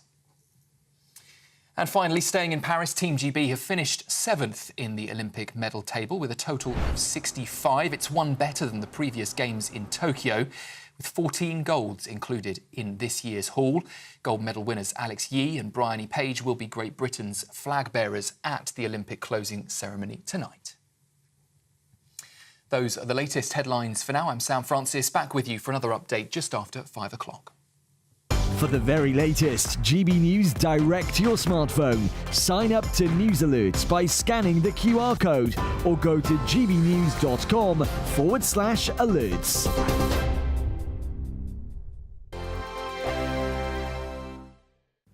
Hello, welcome to your GB News weather update from the Met Office. Plenty of warm sunshine on offer today, hot and humid for some of us tomorrow with the risk of thunderstorms in the northwest. Looking at the bigger picture, we've got an area of high pressure across the UK, low pressure out towards the west, and this is helping drive southeasterly winds, bringing up that warmer air. So through the rest of this evening, plenty of late evening sunshine. We'll see a breeze picking up, so some gusty winds along the south and west, with thunderstorms moving their way north and eastwards, so mainly affecting parts of Northern Ireland. We've got a thunderstorm warning here and across northern England and Scotland as well. So some torrential downpours are expected. It is going to be a warm and humid night tonight. Temperatures possibly not even dropping below 20 degrees, so an uncomfortable night for sleeping. Looking closer into the detail then through Monday morning, and we've got that thunderstorm warning in force across parts of Scotland. So a heavy band of thundery rain is going to be pushing its way north and eastward. So expect some disruption from this with gusty winds and some frequent lightning and possible hail too. Turning dry across Northern Ireland and elsewhere, many places are seeing a dry and bright start, perhaps some cloud across western parts as well. So through Monday morning rush hour across Scotland, this band of heavy thundery rain is going to be moving its way north and eastward. There could be some thunderstorms further towards the south of this as well. So take care if you are out and about early hours. Behind that, turning drier, brighter and fresher as well. But towards the south, highs here of up to 34 degrees. So feeling very hot and humid. And there still is the risk of the odd thunderstorm across the east as well. So through Monday evening, many places are seeing a dry end to the day. Plenty of late evening sunshine as well. And then as we go through Tuesday, still holding on to some warmth across the southeast, but turning more changeable with temperatures generally around average. Bye-bye. Good afternoon, Britain. Your lunchtime update on the stories that matter across the UK. From breaking news and insightful analysis, inspiring stories and lively debates. You're comparing yourself to a former Prime Minister. Which is it? Stay informed, stay updated, stay entertained. I just don't know how anyone would not want to be there. Every weekday from midday. We are Good Afternoon Britain, only on GB News. Britain's news channel. Welcome to State of the Nation, daily plunge into the stories shaping our country. I'm Jacob Rees-Mogg, and Monday to Thursday we bring you the insights, the facts, the truth about how our country is being governed. Because what happens in Downing Street matters down your street. Tune in to State of the Nation every Monday to Thursday, 8 to 9 o'clock. Only on GB News, the People's Channel, Britain's news channel.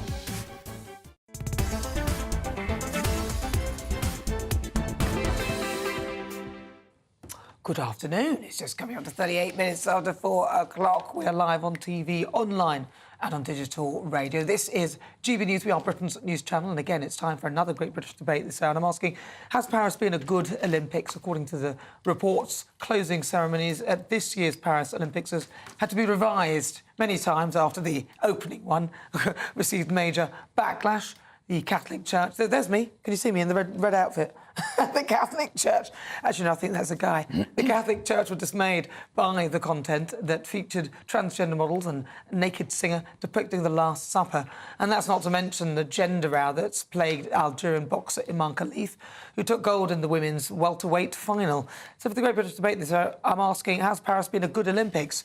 Well, joining me now to debate this, broadcaster and author Christine Hamilton, also broadcaster and publican Adam Brooks. Christine. Well, I watched the opening ceremony and I frankly couldn't believe my eyes. It was appalling. It wasn't, and pouring, it wasn't their fault that the heavens opened, so that did put a massive damper on the whole thing. But, I mean, some of the aspects of that opening ceremony were deeply offensive to millions of people throughout the world, Christians in particular, and they were just appalling. And the whole idea of having these floats going down the Seine, instead of having it all together, I mean, opening ceremonies normally are basically in one place, and everybody is focused on one spot, and these were coming, it was absolutely crazy. However, they seem to have got a grip after that, and the weather got better, and I think overall Paris has had a very good Olympics. You think overall it's good? Well, apparently, yes. I mean, after the opening ceremony, they could only go one way. What I think that they have done, although they're apparently 25% over budget, they have not done what most cities do, which is vastly spend millions and millions, if not billions, well, certainly billions, on huge, great new stadia. They used the backdrop of beautiful Parisian buildings, so an awful lot of the Olympics was encompassed within the city itself. And their viewing figures were mammoth. I mean, the opening ceremony apparently got 41 million. How many stuck it to the end? Goodness knows. But their average viewing has been 35 million.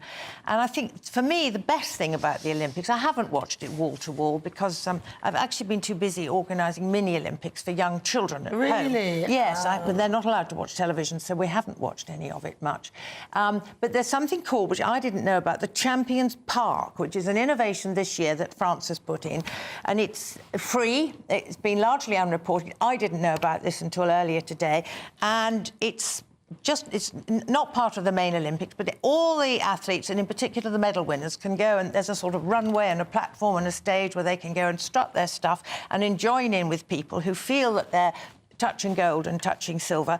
It's not been expensive to put on, and I think that's been a way of bringing far more people in than can actually watch it themselves. So I think France probably will be fairly pleased with the way the Olympics have gone after a disastrous, appalling, horrendous start. Well, let's see if the closing ceremonies are much better. But Adam, I think you've brought the wrong panellist on if we're to talk about the Olympics, because I was away for much of it on holiday, and to be fair, I haven't wanted to watch it after the opening ceremony. It was so woke, so cringe-worthy and virtue signalling. You know, it was utter nonsense. I think it was embarrassing.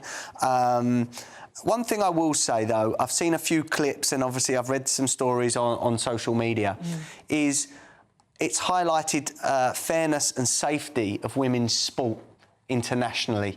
And I think hopefully something that will come out from this Olympic Games, and I'm not going to mention specific cases, but women must be protected in sport. But because Iman Khalif, though, is a woman.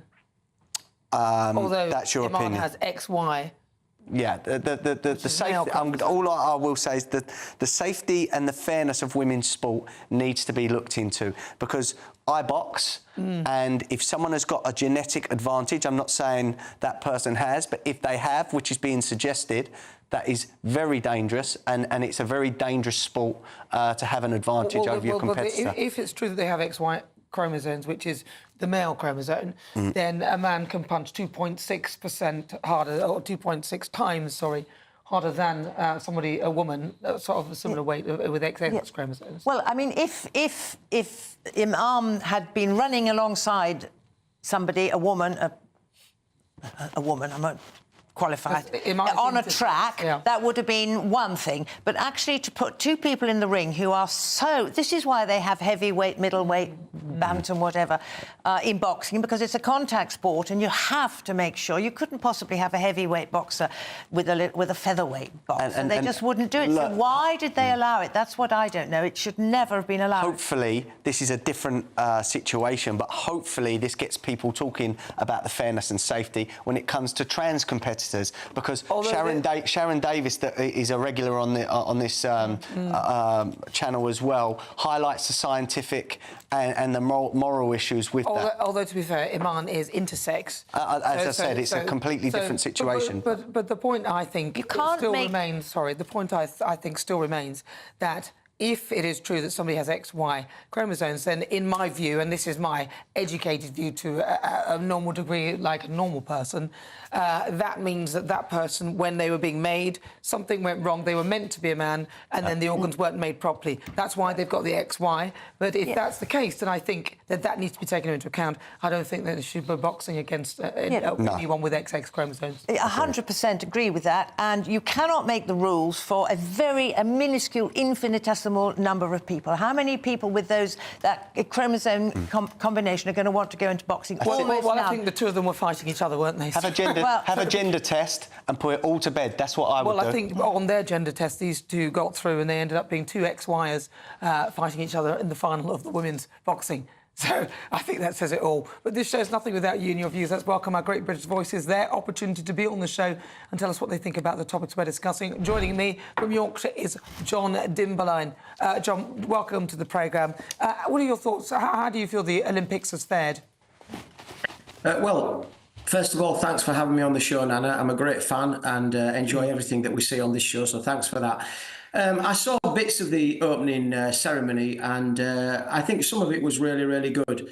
But there are certain issues, there are certain wokery things, that there's the virtue signalling, as your other guest is talking about there. And I think that, I think that the needs of the many outweigh the needs of the few. And when you look back at previous Olympic ceremonies, it was lighting torches, firing arrows, it was everybody marching on with the flags, and it was just good old-fashioned stuff. This seems to me, some of it, to be a little bit of what I would call a step too far. And what do you make of the boxing, the women's boxing?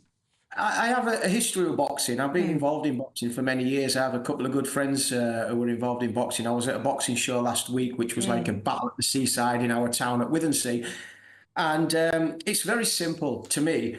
Boxing is very dangerous. It's a full-on impact sport. That's the reality of the situation. And if you've got men versus men or women versus women, it's got a certain amount of balance to it. It's got a certain amount of equality. And as you said, that men can punch, and they can.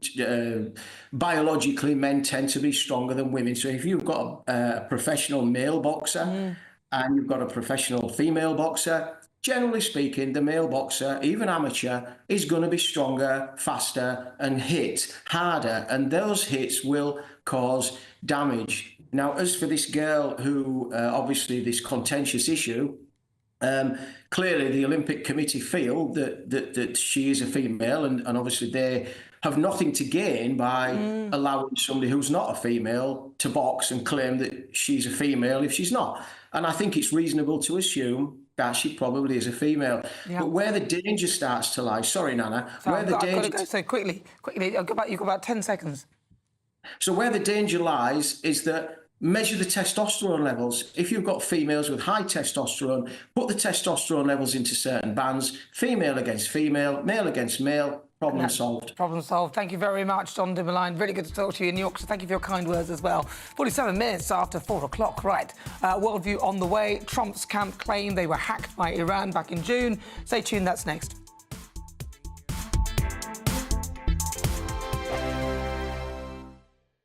We're proud to be GB News, the People's Channel. And as you know, we always love to hear your views. Now, there's a new way of getting in touch with us at gbnews.com/your-say. By commenting, you can be part of a live conversation and join our GB News community. You can even talk to me, Bev Turner, or any of the members of the GB News family. Sir Jacob Rees-Mogg's State of the Nation, Monday to Thursday from 8 p.m. Well, I'm joined now by royal biographer and former royal photographer, Ian Lloyd. Ian. Hello, Jacob. Good evening. Good evening. Thank you for joining me. This is going to be great, isn't it? The opportunity to go around and see where the King comes onto the balcony from. Really interesting insight to how Buckingham Palace works. It's exciting. I went yesterday, there was a press preview, and the thing that struck me first of all is that if you're the King and or the late Queen and you're on the balcony, you can't see the Mall. I mean, we all see people coming down from the top, thousands of people crowding in towards Buckingham Palace. They can't see it because of this great monument to Queen Victoria called the Queen Victoria Memorial, or they call it the wedding cake, but it blocks the view. So apparently the King has a TV in there, and the late Queen did as well. So what they do is they when they're waiting to come on, they're watching the TV to see how the crowd's getting nearer the palace. And the other thing that struck me is when we were on it looking down, is you can actually see individual faces in the crowd out there, because we looked out, so they do get a good view of what's happening directly underneath the palace, So they can see individuals. So if there's a friendly face in the crowd, they can see that person and possibly even wave. But they can't see that enormous mass of people you get at the big events that goes back towards Admiralty Arch. The other thing I learned is there's a great historical link, because the person that put the east wing on the palace, because it was originally 3 sides, and Queen Victoria had, of course, 9 children, so they had to build a 4th side for all the nurseries and things. Edward Blord was the architect, but the master builder was Thomas Cubitt. GB News, the People's Channel. Join me, Neil Oliver, every Sunday night at 6 p.m. on GB News. And if an hour is not nearly enough for you, go to gbnews.com for special extended episodes online every Friday at 9 p.m, where we can truly get into the nitty-gritty of what's going on. GB News, Britain's news channel. If you want your news to be straight talking, this is a nightmare for the Conservatives again. Down to earth. It's not just Nottingham where this is happening, is it? And most importantly, honest. Hard-working, middle-class taxpayers, they'll get the book thrown at them. They catch me, Martin Daubney, Monday to Friday, 3 till 6 p.m. on GB News, Britain's news channel.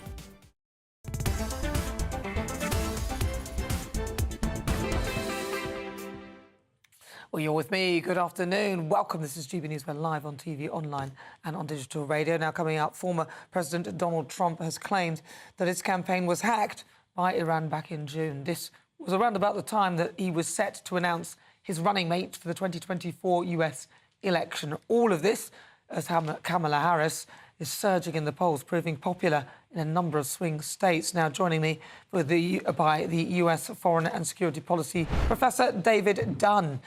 Professor David Dunn, thank you so much for joining me.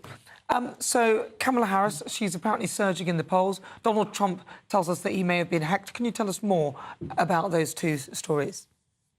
Yes, the hacking story is very concerning in a number of regards. The suggestion is that this is Iran who has been hacking the Republican Party's computers, which shows two things. It shows that there are hostile states intent on interfering in the presidential election, and it shows that there are real vulnerabilities. It wasn't just that they tried to do it, they were successful in stealing information from the Republicans and passing those to a left-wing news outlet, Politico, that's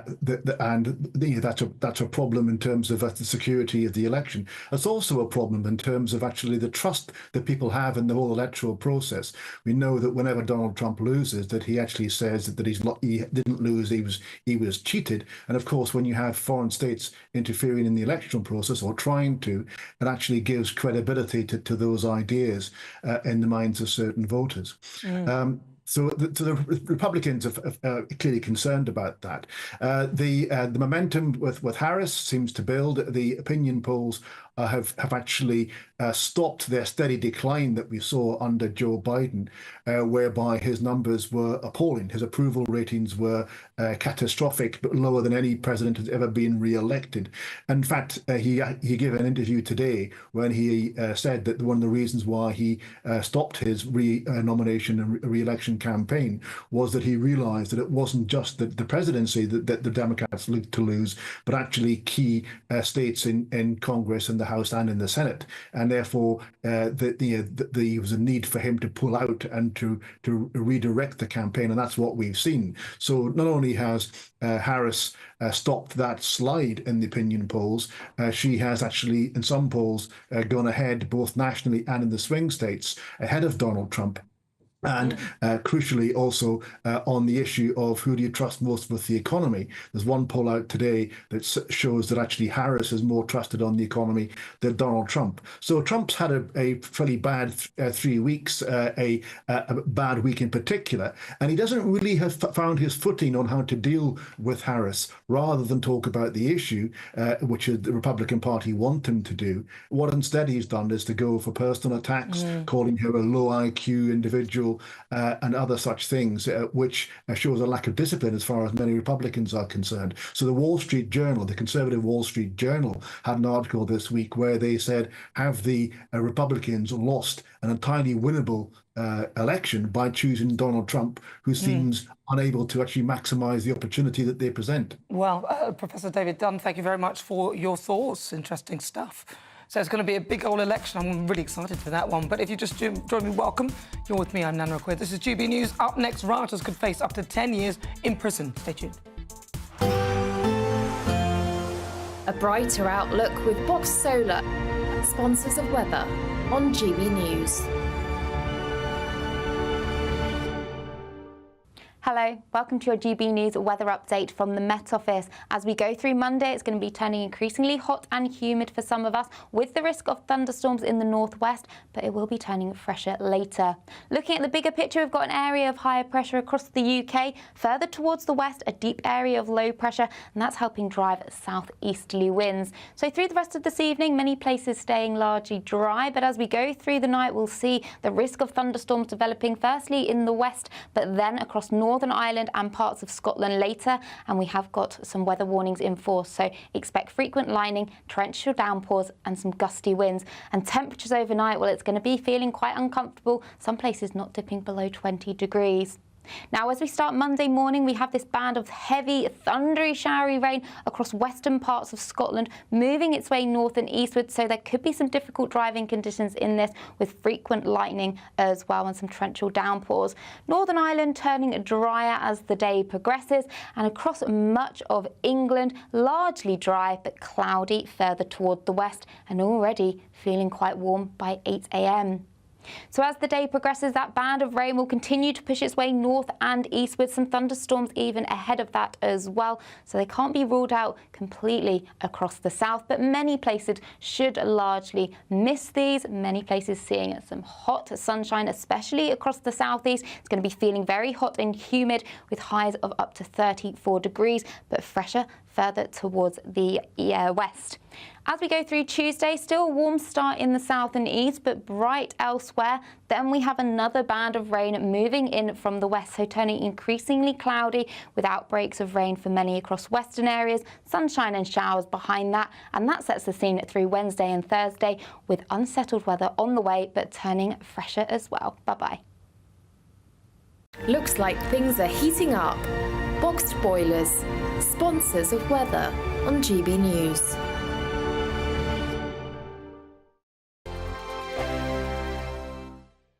You really could become the next giveaway winner, with your chance to win £30,000 in tax-free cash to spend on anything you like. Listen to what some of our previous winners have to say about winning big with us. Hi, my name's Victoria. I won the Spring Great British giveaway. So the day we got the money in our bank account, everything just felt just a lot nicer. We went out for dinner, just enter. And you never expect to win, but I did. Get your entry in now. For another chance to win £30,000 in tax-free cash, text cash to 63232. Text costs £2 plus one standard network rate message. You can enter online at gbnews.com/win. Entries cost £2, or post your name and number to GB07 PO Box 8690 Derby DE1 9TT. UK only. Entrance must be 18 or over. Lines close at 5 p.m. on the 30th of August. Please check the closing time if listening or watching on demand. Good luck. Good afternoon, Britain. Your lunchtime update on the stories that matter across the UK. From breaking news and insightful analysis, inspiring stories and lively debates. You're comparing yourself to a former Prime Minister. Which is it? Stay informed, stay updated, stay entertained. I just don't know how anyone would not want to be there. Every weekday from midday. We are Good Afternoon Britain, only on GB News. Britain's news channel. Welcome to State of the Nation, daily plunge into the stories shaping our country. I'm Jacob Rees-Mogg, and Monday to Thursday we bring you the insights, the facts, the truth about how our country is being governed. Because what happens in Downing Street matters down your street. Tune in to State of the Nation every Monday to Thursday, 8 to 9 o'clock. Only on GB News, the People's Channel, Britain's news channel. I'm Patrick Christie's. Every weeknight from 9, I bring you 2 hours of unmissable, explosive debate and headline-grabbing interviews. What impact has that had? We got death threats and the bomb threats on. As time passes, She could have saved Storm. you made my argument for me. My guest and I tackle the issues that really matter with a sharp take on every story. Went everywhere. Something practical could be done. I can become something different. Patrick Christie's tonight from 9 p.m. only on GB News, Britain's news channel. Are the newspapers getting you down? My wife didn't divorce me that month. Struggling to separate the wheat from the chaff? I know that it's a bit of a circus at the best of times. Well, don't worry, Headliners has got you covered. We'll take the burden of reading the day's news, and if we get depressed, who cares? It's an occupational hazard, frankly. That's Headliners on GB News from 11 p.m. till midnight, and the following morning, 5 till 6 a.m. on GB News, the comedy channel. Nah, just kidding. Britain's news channel.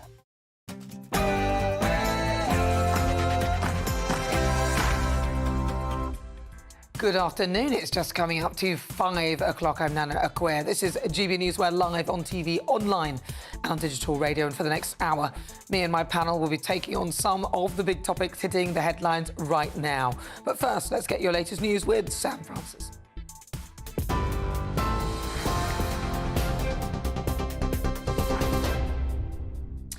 Nana, thank you very much and good evening to you. The top story from the newsroom tonight. Hundreds of people have attended the funeral of Alice da Silva Aguirre, one of the 3 girls killed in an attack in Southport now 2 weeks ago.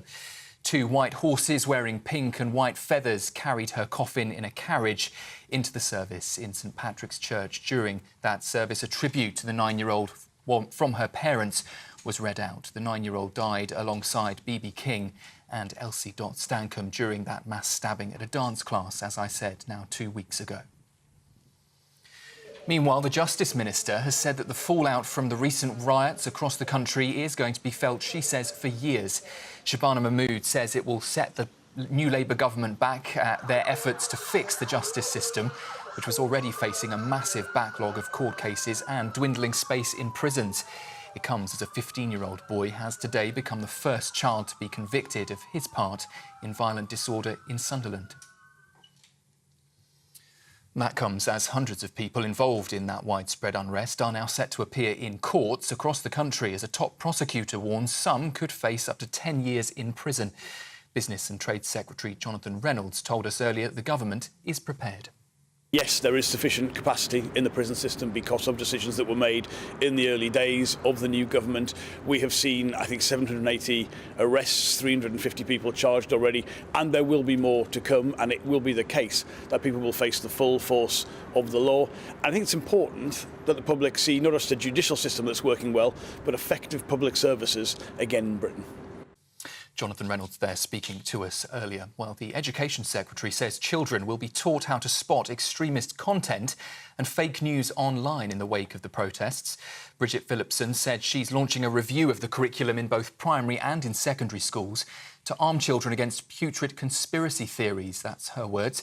It comes as Sir Keir Starmer has suggested the government will review social media laws as more sentences for online offences linked to the riots are expected in the coming days. 2 people have died in the English Channel in what the government's described as a tragic incident involving a small boat. It happened in French waters and others rescued from the vessel have been taken to France. A government spokesperson says the tragedy underlines the terrible dangers of callous criminals exploiting vulnerable people. President Zelensky has for the first time now acknowledged that Ukraine is conducting a military offensive inside Russia's western Kursk region. The operation, which began 5 days ago, has taken Russia by surprise and prompted mass evacuations across both sides of the border. Ukraine says it destroyed 53 Russian drones during an overnight strike. Well, military analyst Sean Bell says there are 3 main reasons for that offensive. Ukraine's got a very long border with Russia. Undoubtedly, it'll put Russia on the back foot. Secondly, is to demonstrate that Russia is not in control in this conflict at the moment, that actually there are two sides here. And thirdly, just imagine the morale for Ukrainian fighters that are actually starting to take the fight into Russia. Now, I spoke to a Ukrainian the other day who said they wanted to see a Ukrainian flag planted in Moscow. A bit of weather news for you now, and people in northern parts of the UK are being warned to expect heavy downpours and possible flash flooding tomorrow. A yellow weather warning for thunderstorms covers Northern Ireland from midnight until 7 o'clock in the morning, while an alert in Scotland and the north of England is in place from 2 a.m. A brighter picture further south, though, with warmer weather predicted for London and the southeast, where temperatures could reach up to 34 degrees Celsius. Banksy has confirmed he is behind a new fish artwork which has appeared on a police box in central London. It's the 7th animal-themed piece the elusive street artist has claimed this week. He's used translucent spray paint on the glass windows to create the design, turning the box into what looks like a giant fish tank. And art experts say people will have to decide for themselves what they think it represents. In Paris, there's been an unexpected security scare this afternoon as a man was spotted climbing the Eiffel Tower just hours before the Olympic closing ceremony. The shirtless climber scaled the iconic landmark, prompting French police to evacuate the area. Some visitors were briefly trapped on the second floor, though they were safely escorted out shortly after. And the incident unfolded as Paris is ramping up security tonight with 30,000 officers deployed across the city ahead of the finale to the Games. And staying in Paris, Team GB have beaten their total from Tokyo 3 years ago by winning their 64th and 65th medals of the Games. It means Great Britain ended up 7th in the medal table with 14 golds. And gold medal winners Alex Yee and Bryony Page will be Team GB's flag bearers at the closing ceremony tonight. Those are the latest GB News headlines for now. I'm off to figure out what Banksy's painting truly means. In the meantime, back to Nana. For the very latest GB News direct to your smartphone, sign up to news alerts by scanning the QR code or go to gbnews.com/alerts. Thank you, Sam. It's just coming up to 6 minutes after 5 o'clock. This is GB News. We're live on TV, online and on digital radio. Here's what's coming up in this hour. The country's top prosecutor warns the most serious rioters could face up to 10 years in jail. Jack Carson has the latest. Yeah, the worst offending protesters could face up to 10 years in prison. That's according to head of the CPS, Stephen Parkinson. He says it's not about exacting revenge, it's about delivering justice. And British gymnast turned stuntman Nicholas Danes will be talking through all the career highs and lows in the interview. Is Zelensky right to invade Russia? More than 70,000 civilians are evacuated as Ukraine admits it's made advances in Kursk. And the closing ceremony has undergone massive changes following all the backlash from that woke one to start with, the opening one, to remember that. But have there been some standout moments? All of that on the way. But don't forget, get in touch, gbnews.com/your say.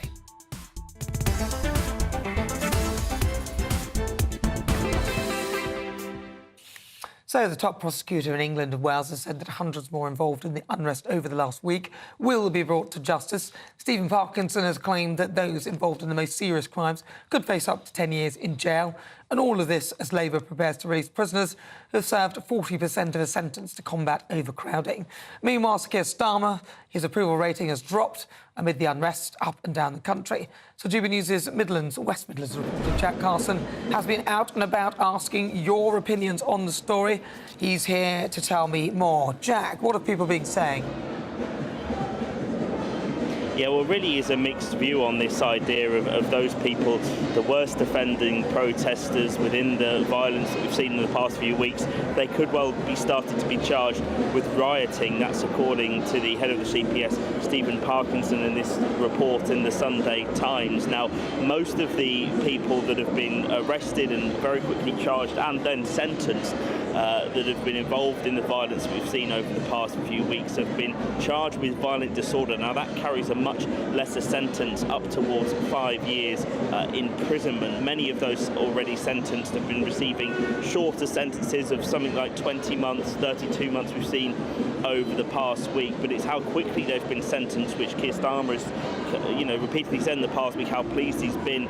He said he would make available, didn't he, courts to be able to sit within 24 hours and get these people processed through the system, fast-track them through the system. But as people continue to be arrested and charged, as the police investigations, of course, continue over the past couple of weeks for the violence that we've seen, Stephen Parkinson saying that these people could face 10 years imprisonment, which is the maximum sentence if you are charged with rioting and if you are found guilty. Now, this is because Mr. Parkinson, is reported in the Times, said that they said to people that there would be consequences, and they're simply just delivering on those. He said it's not about exacting revenge, it's about delivering justice. We've seen already that how fast this has, of course, all happened. Some people have been arrested, charged and sentenced within 48 hours in the past week, so that seems to have died down the riots and certainly the violence that we've seen on the streets over the past few weeks. There's still been plenty of protesting that we've seen on the streets, and mainly, of course, just yesterday outside the Reform UK headquarters. But what do people make of this idea of 10-year sentences? I've been speaking to people on the street today. I think the question should be who's getting sentenced, because if that's consistent across the entire people across the UK, then that's fine. But I think the biggest challenge is, when we look at about the riots, is everyone getting treated fairly? Probably not. I think what I've noticed and what I can see is different communities are getting treated differently, and that's not fair. I think if people are going to do this sort of thing, then they must be prepared for the consequences, Normal people, well, I say everyone is normal to a certain extent, and if people want to go about doing their own business and people are going to keep rioting, it's making other people uncomfortable. So if the punishment is there for the crime, then they'll have to serve it, won't they? And if that's what the government need to do to make these people realise that, you can't just go around doing what you want to do, then they'll have to take the prison term, won't they? And I think that's fair. I think that's fair for everybody. Other people just want to go about doing their own business and enjoying life, And if these people are going to try stopping them, it's not right, is it? I think it's way too much, because the government is concerned about financial gains and the actual debt in as a country, and they're trying to pull back money. Well, if you send one person to prison, I think it's about average of £80,000 a year to look after one for 1 year. So it's 10 years, it's like nearly £1 million. Well, that's actually ridiculous. So we send 100 away to prison. Well, that's an awful lot of wasted money. There's got to be other ways of actually dealing with this situation than actually sending people to prison, and I think they're going to do better by, because is it going to benefit them? No, it's not. Long term, it'll probably make them worse. Some interesting concerns that those people raising there, particularly around the consistency maybe of the sentencing that we've seen so far, and certainly the arrests that we've seen so far, and also particularly that concern about the cost that it takes to host a prisoner within the criminal justice system. Shabana Mahmood, the Justice Secretary, talking about the long-term fallout that all of this is going to have, the already serious backlog that there'd been in the prison system. We know there has, of course, been people that are going to be released early in order to make space. Labour have been able to find 500 prison spaces and bring those forward in order to make sure that there's space for those who they're sending to court and sending into custody very quickly within this situation and this reaction to the violent protests we've seen. Keir Starmer's own approval rating since that first week of riots has dropped in those who believe he's strongly unfavourable by 6 points, or raised by 6 points. So his popularity seemingly taking a hit. Labour have got a lot of work to do if there are, of course, still going to be places for these people to be sentenced, which we expect there continue to be over the next week. All right, Jack, thank you very much. That's Jack Carson. He's our West Midlands reporter. Right, well, joining me now is the former Senior Investigating Officer at the Met Police, Professor Simon Harding. Simon, thank you very much for joining me. Now, I know that you're very interested in critical incident management. Do you feel that the police have managed these protests and, of course, the riots? Do you feel that they were managed well? Well, I think, firstly, I'm not a professor, but secondly, they put it up there. Somebody else. It's on the screen.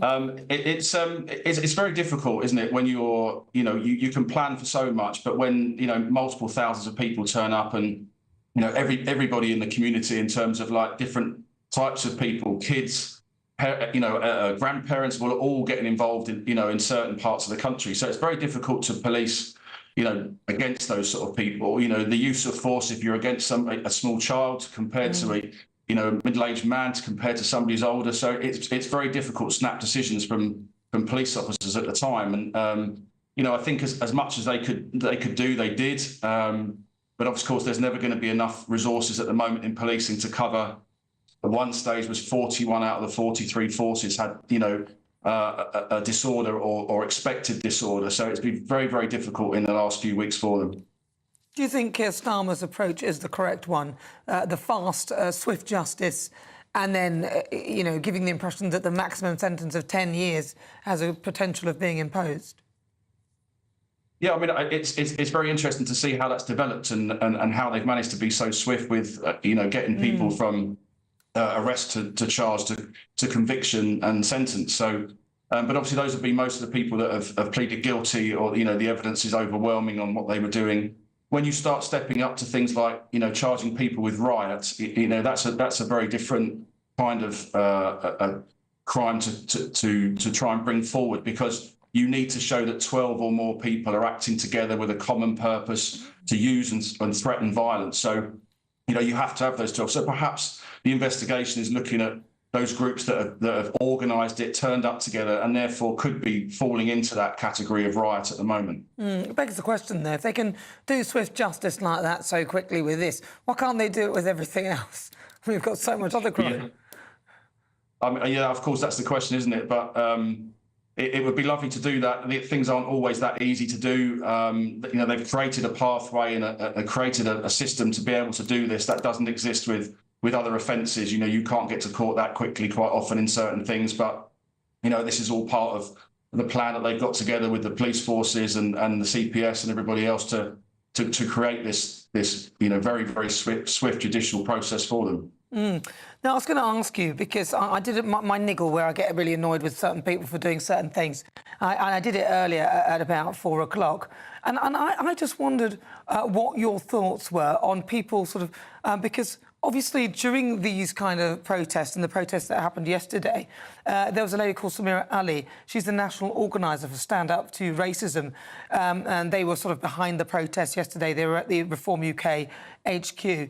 And she made these comments. I just wondered whether you think that, perhaps this sort of justice should apply to her. She said, "We're standing here today to send a message to Nigel Farage and Reform UK. We think he's fanning the flames of bigotry and Islamophobia. We are drawing a line in the sand. There will be no more fascists on the street. Anti-racists are the majority." So basically, in my view, she's kind of blaming him for stoking tension and calling him a racist, a bigot, Islamophobic. I mean, this is incendiary language, to say the least. Should they be rounding up somebody like that for making those sort of... I mean, she's standing on, talking to a load of people. Should they be... should the police or someone be getting involved or coming to maybe speak to her about that language? I mean, I've never passed comment politically like that at all anyway, but it's very difficult. People have got to be very careful what they say, because, things like that, potentially could be inflammatory. It's taken by somebody else. Somebody else might not feel they are. So it has to fall within the law. We have to work to a structure of what the law says. And if it falls within, offences, then the police would look at it. And if it is inflammatory, they would have to look at it. So I think, anybody that's speaking in the political arena at the moment and saying certain things that could fall into law, could be expected to have a knock at the door or a chat with the police, or even just a warning about how they're conducting themselves. Because slightly later on, then somebody went to sort of attack our cameras, and obviously Nigel works for GBNews, and they knew we were GBNews. They started chanting about GBNews. So, you could argue that sort of incentivised that. I mean, that's where we're going with all of this. Well, listen, Simon, it's really good to talk to you. Thank you so much for your thoughts. He's the former Senior Investigative Officer at the Metropolitan Police. Right, well, stay with me, because on the way, former international gymnast Nicholas Daines will be joining me in the studio to talk all things Olympics and more in the interview. You won't want to miss it.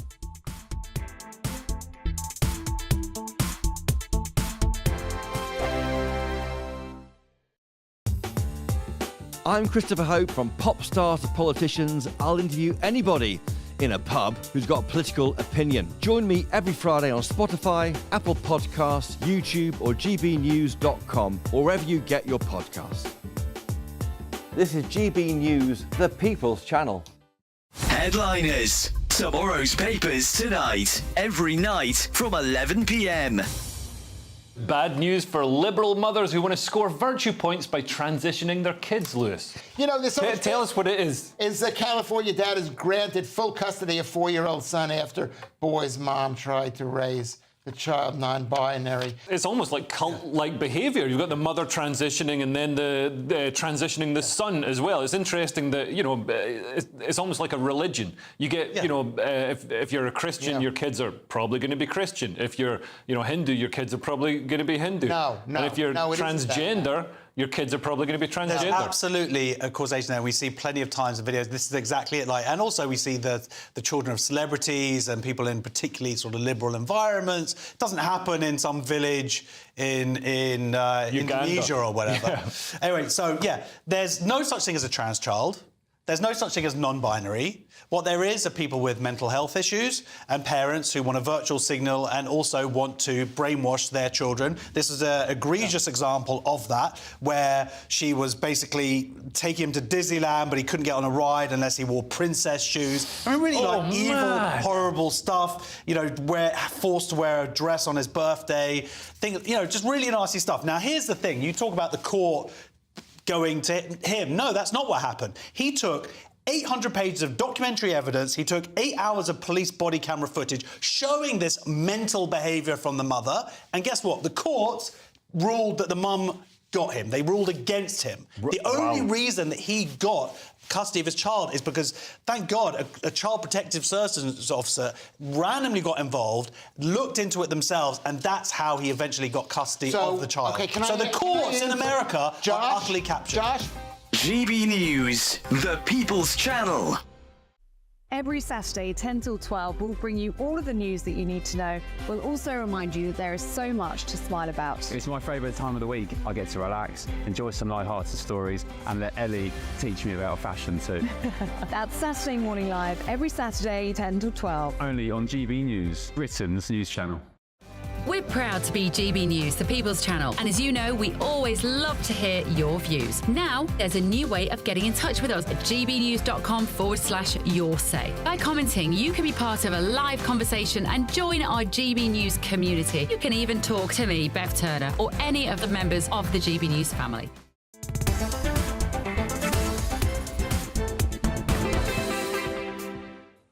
Good afternoon. If you just tuned in, where have you been? No, I'm glad you're here. 21 minutes after 5 o'clock. I'm Nana Akua. We're live on TV, online and on digital radio. This is GB News. It's time for the interview. It used to be called Outside. I changed the name, you know what I mean? Bit of variety, very creative, the interview. So this week, my guest is a professional gymnast and a high diver as well. What on earth is that? Who competed in the 2003 Trampoline World Championships for Great Britain before becoming a Hollywood stuntman. Not an Olympic stuntman. He hasn't done the Olympics. Nicholas Danes, he performed stunts in over 50 TV shows and films, including Charlie and the Chocolate Factory and Harry Potter films. But it wasn't always this easy for him. None of that looks easy, to be honest, as he found himself homeless for a period after moving to the States. Well, I'm pleased to say, GB gymnast and Hollywood stuntman, they're calling you a gymnast now. Oh, are you a gymnast? Yes. I mean, you were. Basically, my whole journey has been on the back of gymnastics, ultimately. Did you go for the Olympics? I was part of the 2003 World Championships team for British gymnastics and represented Great Britain to international level. Yeah, so I started as a gymnast, and basically it's been that I've owed my journey to. Basically, it's shaped my life and career, you know, being a gymnast and now a stuntman. You know, it was the perfect kind of combination of skills that enabled me to become a stuntman, jumping off buildings, get set on fire, hit by cars, and having the success that I have had, I attribute all to gymnastics. Really? Because I'm a gymnast. I used to do what you're doing there. You just did a round off and 2 backflips. My record was a round off 15 backflips and a double back somersault. Oh. That was my record. That's good. But then when I became a bit older, I thought to myself, well, I want to develop as a woman. I just thought to myself, well, I wanted all the bits. Do you know what I mean? breasts and things, so I stopped doing it. Well, I'm still going. You know, 45 years later, and that's what I love this sport. You know, I keep going, and I haven't stopped. So, and it's put me in good stead for all the things that I do at work now, for all the big movies and on TV. If I'm jumping from a building with a multi-somersault sequence, you know, I'm using the gymnastics every single day. You know, it's cardio, it's body control, it's spatial awearness, and gymnastics has given me that. You become a daredevil. Like, I remember when I do my back walkovers, people go, "Aren't you scared to go backwards?" I'm like, this is nothing. It has been an adrenaline-fueled career. So talk to me about, so you did gymnastics, and then how did you move from that to become a stunt person? Because obviously you've done sort of Olympics. After there, you probably have a moment where you go, "Ooh." And when were you homeless? Well, my dream was always to become a Hollywood stuntman and go to the States and work. Yeah. And, you know, I always wanted to be in the entertainment business. So when I moved there, you know, as a starry-eyed kid, you know, it doesn't always work out the way that you think life is going to work out, you know. So, and in fact, gymnastics was also really good in that. You know, you're so used to overcoming setbacks, and the setback of not getting what I wanted, and never giving up. That's what gymnastics gave me. So it fueled me to just keep persevering, and eventually, you know, it happened. I got my break in Hollywood using gymnastics. My first ever job was actually backflipping across the streets of downtown LA, followed by a helicopter. So it was like a dream realised. What film was that on? That was on a TV show called John Benjamin Has a Van. Yes, it was my first. I know, it's a strange title. Maybe not mention that bit. It was strange. It was Comedy Central, so it was supposed to be funny, but and actually it was. You know, I was covered in like bandages because he'd had an acid attack, and then I'm backflipping in a hospital gown, and you can see my pants as it flips up as I go backwards. It was quite funny. That was really well. You're on screen now, on fire. And what's that like? Did you get burnt on that? No, because you've got 2 layers of Nomex. You've got special protective gel over the top of you that you're covered on your face. So not even slightly, not even one bit of you get. No, you might feel a little bit of heat in some places, and in my hands I remember on that one. And I had a prosthetic mask on as well to protect my face. So yes. Yeah, I was actually fine. I looked like a bit like a fried marshmallow there. I think all clothes need to be made out of that. Well, it's all cotton fibres that you wear, nothing synthetic. So, you know, and your racing suit, your fire suit underneath keeps you fireproof. So talk to me about you were homeless at one point. When was that? Well, yeah, basically, I moved to LA without having a plan, really, and so, you know, I didn't at that point have the right working papers. I couldn't really, you know, couldn't get a job or an agent or anything like that. So basically, you know, I wandered the streets for a bit and lived in hostels, and, you know, there were shots ringing out around North Hollywood and Venice where I was living. You know, back then, you know, you're talking early 90s, it was a lot rougher than it is today. So, yeah, there were periods when, yeah, I couldn't really afford to eat at all, and I've survived off 69-cent bean burritos from Taco Bell. That was my staple diet. So yeah, I just and sort of eventually, you know, I found my feet. I told a few porcupines in the end to get an agent, and then for things like that, you probably have. They sent me on a casting, and it was doing a standing back somersault for a telephone company, and it was like someone slammed the door. It was like, yes, this is what I want to do. I'm on the right track. And again, it was using my gymnastics, so it really has shaped my journey and career and life to date. Well, what about this then? Can you do this then? Because I've done some stuff as well. Go on, roll the tape. Let's show them what I've got. That's me. It's just a down-facing dog going backwards. This is just the old school. This is like the very good. But I'm doing it nice and slow to show you. See, that's just very supple. That's from my gymnastic days, you see, yeah. Beautiful lines. Lovely line. Great muscle tone. Yeah, I'm old. I'm older than you. I'm 53. Oh, you're only 1 year. Is it? Only one. All right, what about this? I have to obviously stake my moment just to get it straight, because sometimes I have to go slowly. Handstand into the split leg. Very nice. Bring the legs up together. Nice snap kick back in. Very good. Bend your back, though. I need to take that bend out so I can do the press handstand. I think that deserves recognition. Hey, thank you. Maybe LA 2028. Come out of retirement. Why not? I can't believe it. I'm like, yes, that's me. That was me last week. Holiday in Portugal. So listen. So talk to me now. So where are you at now, and what are you doing? Well, yes, Hollywood Stuntman on all the big movies. Which is the biggest movie? Well, the Harry Potters were fantastic, and I loved them. I was a Quidditch player. Oh, really? So flying on a broomstick and falling off out of the sky. No, we had electronic broomsticks that we had between our legs, and we were flying off all over the place. Where did you use the gymnastics? Well, somersaulting off the broomsticks, all the wire work that we do, it's all spatial awareness and body control, so gymnastics is a great basis for that. I've done Mission Impossible, I've done Indiana Jones, the new Indiana Jones. And Indiana Jones in the Temple of Doom? No, the Dial of Destiny, sorry. Is that when he was really old? Yes, it was, but I doubled Toby Jones in that one. That was fantastic. And also, gosh, they all blended one. Charlie and the Chocolate Factory. Charlie and the Chocolate Factory, as you mentioned. What did you say? I was the Oompa Loompa. You were the Oompa Loompa? Yeah, sorry. And he fell through, didn't he? Yeah, and we did all sorts of gymnastics. As I'm the Oompa Loompa on top of Violet Beauregard as she blows up like a giant blueberry, and I'm doing double back somersaults off her. And we did teeterboard, which again, it's all gymnastics. Oh, wow, so you can see how it all fits into alignment, and it's been strong, keeps you balanced, and you don't want to ever lose it, so you keep doing it. And it is the one thing, flexibility and strength, you don't actually need to lose. No, I keep going. That's why I just train my basics, and that I can still do everything I used to do. Even when I was competing, I still do all those moves. So I've made sure I haven't stopped, and I've used it in films like Jurassic World, the latest one, Dominion. I was a smuggler in that, you know, having to turn over a vehicle, but it's the spatial awareness as well, and you just, you know, it gives you great learning, being able to learn and develop new skills on the spot. So it's great for that as well. Well, you listen to your body, then you have to move in the way that it's required, and you understand the dynamics of each muscle, which is... That's right, yeah. And I think learning, there's a high correlation between sports and academic achievement. You know, I did well at university. I did microbiology and got first-class honours. And now with the TV presenting that I do, it helps me to learn about the subjects that I'm doing on the spot and be able to take people on that journey with me. Risks. Yeah, absolutely, take risks. I mean, here I am. I'm taking a risk with you. So what? How dare you? What kind of risk am I? Brilliant. Well, it's really been amazing talking to you. Thank you so much. Nicholas Danes, gymnast, stuntman extraordinaire. Briefly, where are you off to next? Is there something we need to look out for you on? Wicked will be the next one, which is out in Thanksgiving. Again, you know, there'll be lots of acrobatic manoeuvres in that. So, yes, look out for me in that. I'll have to keep you here for the tips on the press handstand. I'm working on it, and it's just not coming. We should do a handstand off. That's what we should do. Well, I think you might win that one.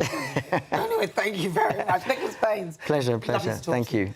Right, 5:30. This is GBNews. We're live on TV, online and on digital radio. I'm Nana Akua. Still to come is Zelensky right to invade Russia. More than 70,000 civilians are evacuated as Ukraine admits it's made advances in Kursk. But first, let's get your latest news with Sam Francis.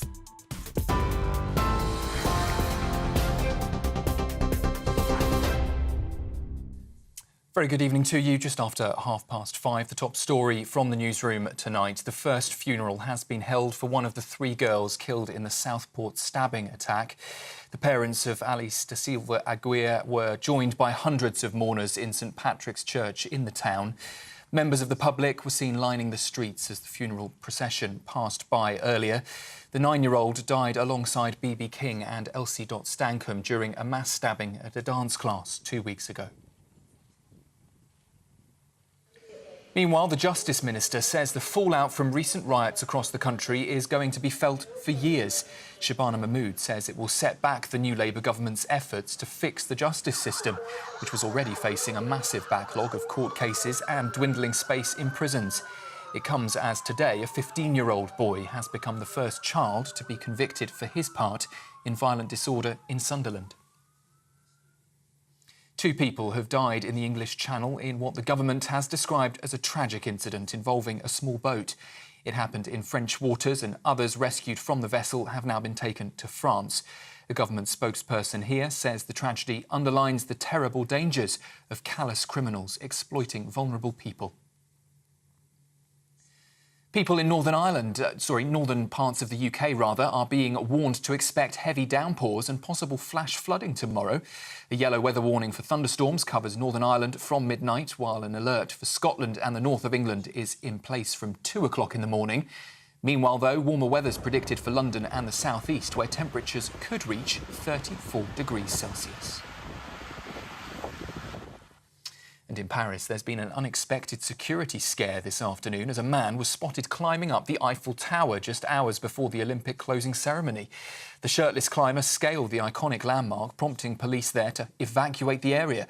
Some visitors were briefly trapped on the second floor, but were safely escorted out shortly after. Well, that incident unfolded as Paris is ramping up security with 30,000 officers deployed citywide ahead of tonight's finale to the Games. Staying in Paris, Team GB have finished 7th in the Olympic medal table with the total of 65. It's one better than the previous Games in Tokyo, with 14 golds included in this year's haul. And gold medal winners Alex Yee and Bryony Page will be Great Britain's flag bearers at tonight's closing ceremony. Those are the latest GB News headlines for now. I'm Sam Francis, and we can now cross back to Nana for that handstand off. For the very latest GB News direct to your smartphone, sign up to news alerts by scanning the QR code or go to gbnews.com/alerts.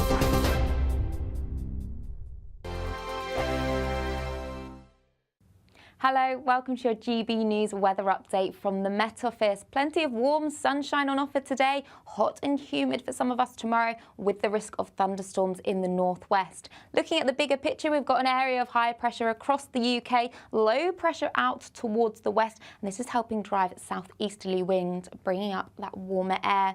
So through the rest of this evening, plenty of late evening sunshine. We'll see a breeze picking up, so some gusty winds along the south and west, with thunderstorms moving their way north and eastwards, so mainly affecting parts of Northern Ireland. We've got a thunderstorm warning here and across northern England and Scotland as well. So some torrential downpours are expected. It is going to be a warm and humid night tonight. Temperatures possibly not even dropping below 20 degrees, so an uncomfortable night for sleeping. Looking closer into the detail then through Monday morning, and we've got that thunderstorm warning in force across parts of Scotland. So a heavy band of thundery rain is going to be pushing its way north and eastward. So expect some disruption from this with gusty winds and some frequent lightning and possible hail too. Turning dry across Northern Ireland and elsewhere, many places are seeing a dry and bright start, perhaps some cloud across all western parts as well. So through Monday morning rush hour across Scotland, this band of heavy thundery rain is going to be moving its way north and eastward. There could be some thunderstorms further towards the south of this as well. So take care if you are out and about early hours. Behind that, turning drier, brighter and fresher as well. But towards the south, highs here of up to 34 degrees. So feeling very hot and humid. And there still is the risk of the odd thunderstorm across the east as well. So through Monday evening, many places are seeing a dry end to the day. Plenty of late evening sunshine as well. And then as we go through Tuesday, still holding on to some warmth across the southeast, but turning more changeable with temperatures generally around average. Bye-bye. If you want your news to be straight talking, this is a nightmare for the Conservatives again. Down to earth. It's not just Nottingham where this is happening, is it? And most importantly, honest. Hard-working, middle-class taxpayers, they'll get their book thrown at them. Then catch me, Martin Daubney, Monday to Friday, 3 till 6 p.m. on GB News, Britain's news channel. I'm Stephen Dixon, and thanks for joining us on GB News, Britain's news channel. Sunday nights on GB News. From 6, Neil Oliver. At 7, it's Free Speech Nation with Andrew Doyle. At 9, Mark Dolan. And at 11, get set for the week ahead with headliners. Tomorrow's papers tonight. GB News, the People's Channel, Britain's news channel. I'm Arlene Foster on GB News, Britain's news channel.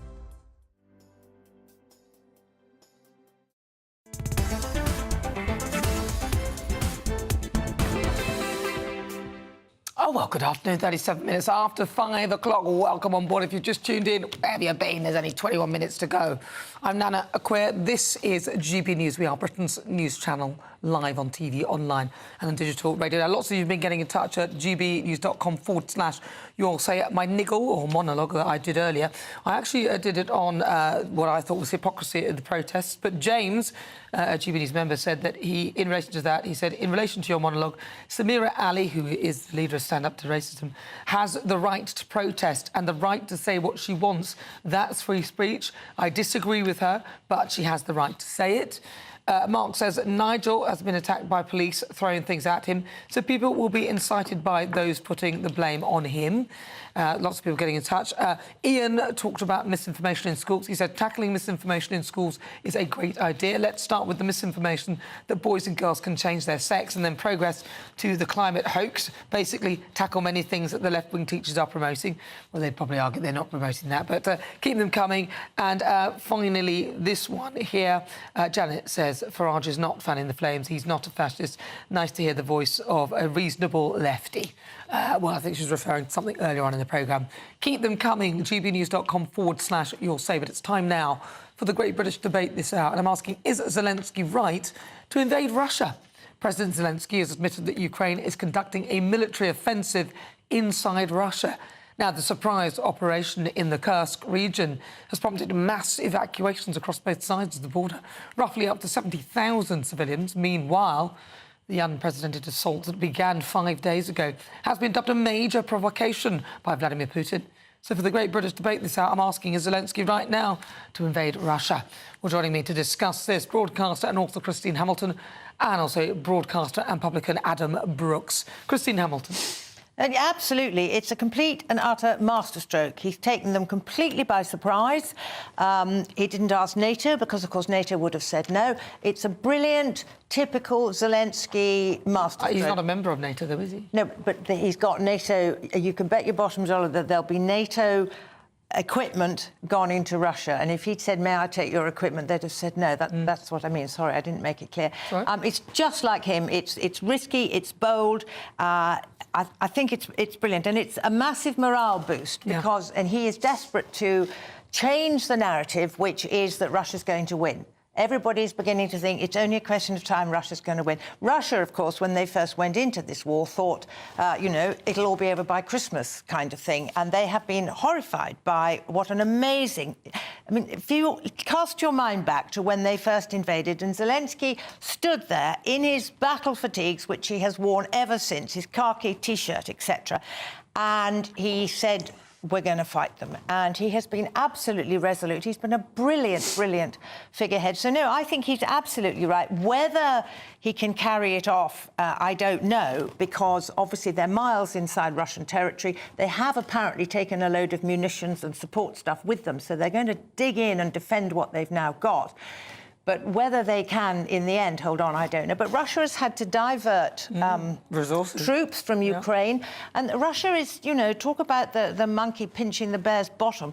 They've lost a lot of troops. They've lost warships. They've even had a drone attack on the Kremlin, for heaven's sake. So they are beginning to realise. And if this move by Zelensky can put into the minds of some of Putin's henchmen, this may not be quite as easy as we thought. And if they can be made to think we might not win this war, is it worth? Why don't we somehow make out that we've done our bit and get up? So, no, I think it's brilliant.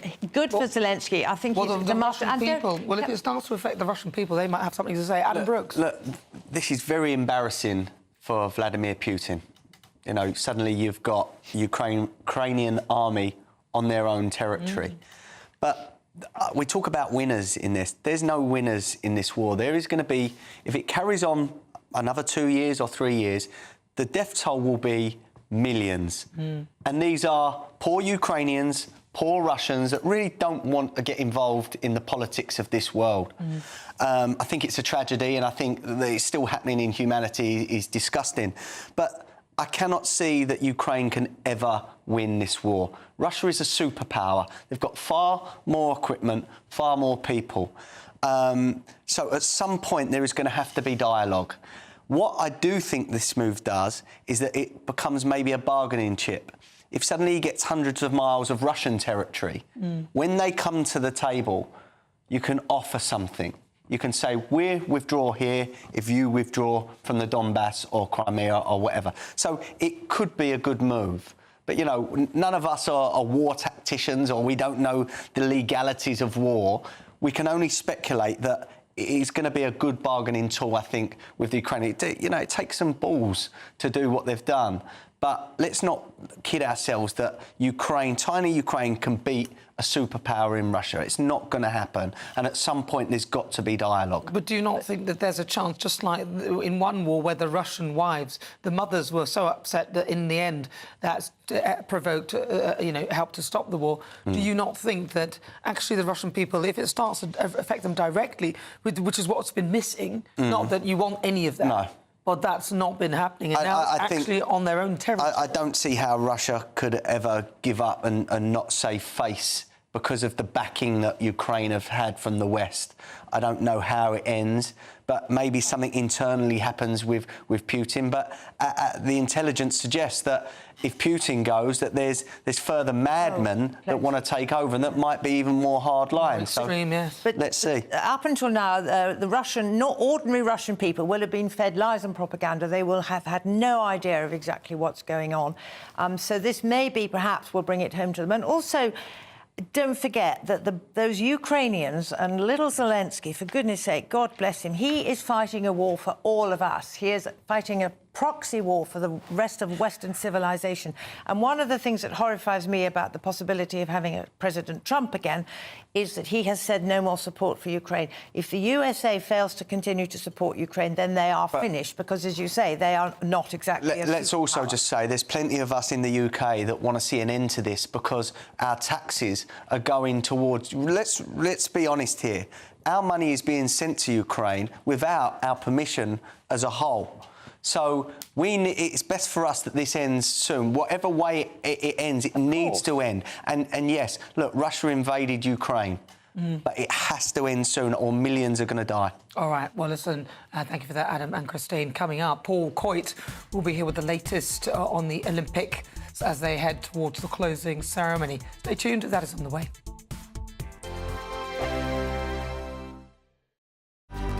Good afternoon, Britain. Your lunchtime update on the stories that matter across the UK. From breaking news and insightful analysis, inspiring stories and lively debates. You're comparing yourself to a former Prime Minister. Which is it? Stay informed, stay updated, stay entertained. I just don't know how anyone would not want to be there. Every weekday from midday. We are Good Afternoon Britain, only on GB News. Britain's news channel. I'm Bev Turner. Thank you for joining us on GB News, the People's Channel, Britain's news channel. This is GB News, Britain's news channel. Alex, can you tell us about Tom Cruise's diet? Tom Cruise's diet, I mean, so there was the story today in the Daily Mail talking about the fact that obviously, you know, the guy has a very, very strict diet. He pretty much has no alcohol in his diet, has very strict times he eats. He only eats meat and fish. Happy. And actually, can I just say, I think this is very depressing. You know, life is short. I don't know why people have, and lots of my friends who go to the gym, they're absolutely obsessed with only having chicken and rice and barely any sauce on it. It's just, what's the point, you know? You make a good point. Life is short. What do they... And so is Tom Cruise. YOLO, you only live once. Yeah, YOLO. But then you can live your life as you want to live it. So if you want to live it the healthiest person ever in the whole world, then, you know, that's your one life. You raised a great point in the meeting today, which is 64 old anymore? It's not, sort of 62. It's not old, is it? No. 62 is the new 40. Yeah. I mean, the thing is, though, if you don't... Tom Cruise is a multi-millionaire. Doesn't he want to just, like, relax and enjoy his life now? Why is he still getting up at 5:30 in the morning to go to the gym and eating chicken breasts with no sauce on it? Yeah. OK, Tom Cruise is another one of these driven people. Tom Cruise is absolutely 100% driven to drive a fighter pilot aeroplane. I mean, how could you actually learn to drive a plane? He is so driven, he is so disciplined, and when you're that disciplined, you know about blood, alcohol, sugar spikes. I bet you he drinks vinegar. Bet you any money he's into gut health.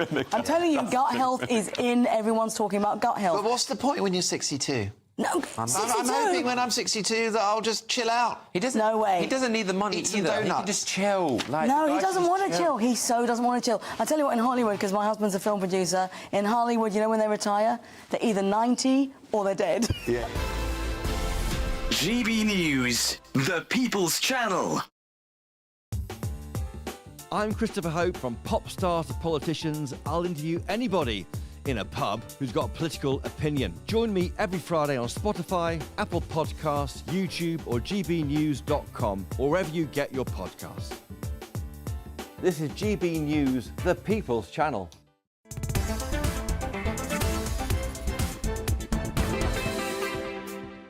Right, so it is the final day. If you just tuned in, I'm Nana Akua. This is GB News. Don't forget, you can stream the show live on YouTube, 48 minutes after 5 o'clock. And, of course, we are fast approaching the closing ceremony of the Paris 2024 Olympics, and Great Britain has won 65 medals. Whoa, whoa!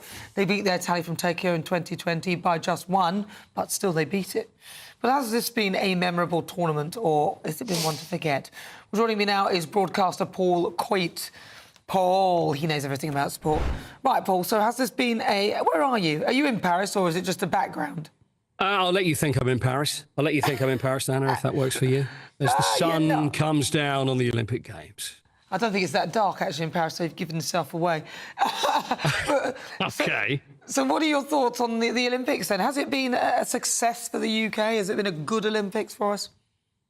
Well, yeah, like you just said, we've got 65 medals, which is the most we've had in quite some time. But unfortunately, if we're looking at golds, we haven't. It's the least we've had in 20 years. But there've been so many close calls this year.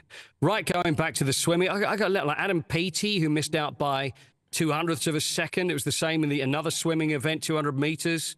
There was a silver there. There was the rowing, missed out by 1/10 of a second. Amber Rutter, who has been one of the talk of the games. I think we spoke about her, the skeet shooter. You know, she's the one with the... And she hit one of these clay pigeons, although it wasn't given because nobody saw it and they had no replay. So she ended up with a silver. So on the whole, I think it's been incredibly entertaining. I mean, I've loved every minute of it, and I think I've probably watched more of these Olympics than I have in years, and every spare moment and any sport... obviously, that's my business, but I've enjoyed every minute of it, and I think you have too, Nana? Is that fair to say? I have. I mean, I certainly couldn't get over the opening ceremony. That did stick in my craw a little bit. Although I will add that there was one of them that looked a bit like me. Did you have a look on that? I don't know whether it was a male or female. The one with the blonde hair. Yeah, I did. Black. Was that a guy or a girl? Well, you know what? Whether it is or whether it isn't, or whether she was boxing or whether she wasn't, that was nothing to do with the sport. That was the opening ceremony. So then you have all these theatrical types that will try and bring up this opening ceremony that will mean everything to anybody. But for me, it was about the sport, and I think this is what most people have enjoyed. So you know what? Let's forget the opening ceremony now, shall we? It's going to be the closing ones coming up. Can we see the opening ceremony again? Because there, I'm in the dress. Can you see me? I think that's a man. I think that is a man, but she's got my hair. I'm actually in that picture, but I just won't say which one that is. You're the one in the middle with the hat. No, I'm on the bridge behind. You can just see me waving there, but yeah, I am there somewhere. You know what? There's a tiny... It was a bit of a strange ceremony, and it was almost like the rain went with it, didn't it? It was a damp squib right the way across the board, but once the games got going, I think it's been great. And the Olympics, I always find the closing ceremony a little bit sad, because they do the handing over. It'll go to Los Angeles, which is where it's going to be in 4 years, and then there's the extinguishing of the flame, and there'll be the speeches, and more upsettingly, Tom Cruise is going to appear, and I'm not really sure why, but we've got that to look forward to tonight. Oh, well, listen, Paul Coit, lovely to talk to you. So ultimately, it's been a success, but we have so few golds. It's all based on the golds. Who did win? Keely Hodgkinson, for me, I mean, she was the star for me. 800-metre runner, I thought she was absolutely magnificent. Emma Finucane, who was the cyclist, she ended up with 3 medals, one of those gold in the team sprint. There's been some great performances. We can't really look at it and go, oh, it was a bit of a disaster. It wasn't. I thought it was really entertaining, and I thought the Team GP did very well. Very unlucky in a lot of sports, but on the whole, it was about the Olympic spirit, and it was about enjoying it, which I think everybody did. So was it China or America? Who won? Yeah, well, you know what? United States and China both on exactly the same. Both ended up with 40 gold medals, but the Americans pipped them when it came to silver and bronze. So USA, China, Japan, Australia, France, Netherlands got above us. So we came 7th. In Great Britain, South Korea. All right, Paul Coit, thank you very much. Really good to talk to you. Well, it's time for Supplements Sunday, the part of the show where I take a look at some of the stories and headlines that we've been discussing. But I thought, let's talk Olympics, because it's the Olympics. So let's see who we've got. Adam Brooks, what have you got on the Olympics? Right, the story of it for me, again, I will carry on going on about women's sport, fairness and safety. So I need to shout out Angelina Carini, who's the Italian boxer who abandoned her bout against Imane Khalif. Again, I will reiterate, fairness and safety of women's sport is paramount and must be looked into. Well, Imane Khalif would argue that they're a woman. Christine Hamilton. Well, on a lighter note, needless to say, beach volleyball features. Apparently there was a big row between Canada and Brazil, pointing fingers and shouting at each other during the gold medal final business. And one of them was showed a yellow card and goodness knows what. So they played over the loudspeakers John Lennon's Imagine, the 1971 anti-war anthem, and that apparently calmed everything down and the audience smiled and the girls went on. But also, I found this, if I have two quick ones, I find this quite astonishing, to be honest. Don't laugh, everybody. 30% of British men and 25% of British women think that they could qualify for an Olympic sport at 2028 Olympics. Oh, we'll have to wait and see if they do, Christine. Right, and finally, my one has to be, I think this has been an interesting Olympics, but it's a bit of a joke, in my view, because of Lynn and Khalif. These are the ex-Wyers who have managed to win the women's boxing. I think that's quite interesting. But anyway, closing ceremony tonight.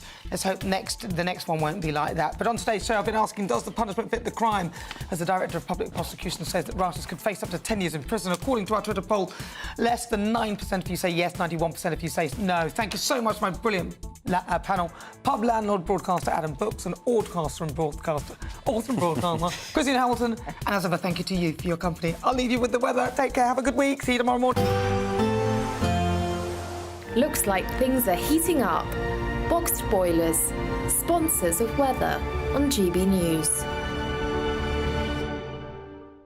Hello, welcome to your GB News weather update from the Met Office. As we go through Monday, it's going to be turning increasingly hot and humid for some of us, with the risk of thunderstorms in the northwest, but it will be turning fresher later.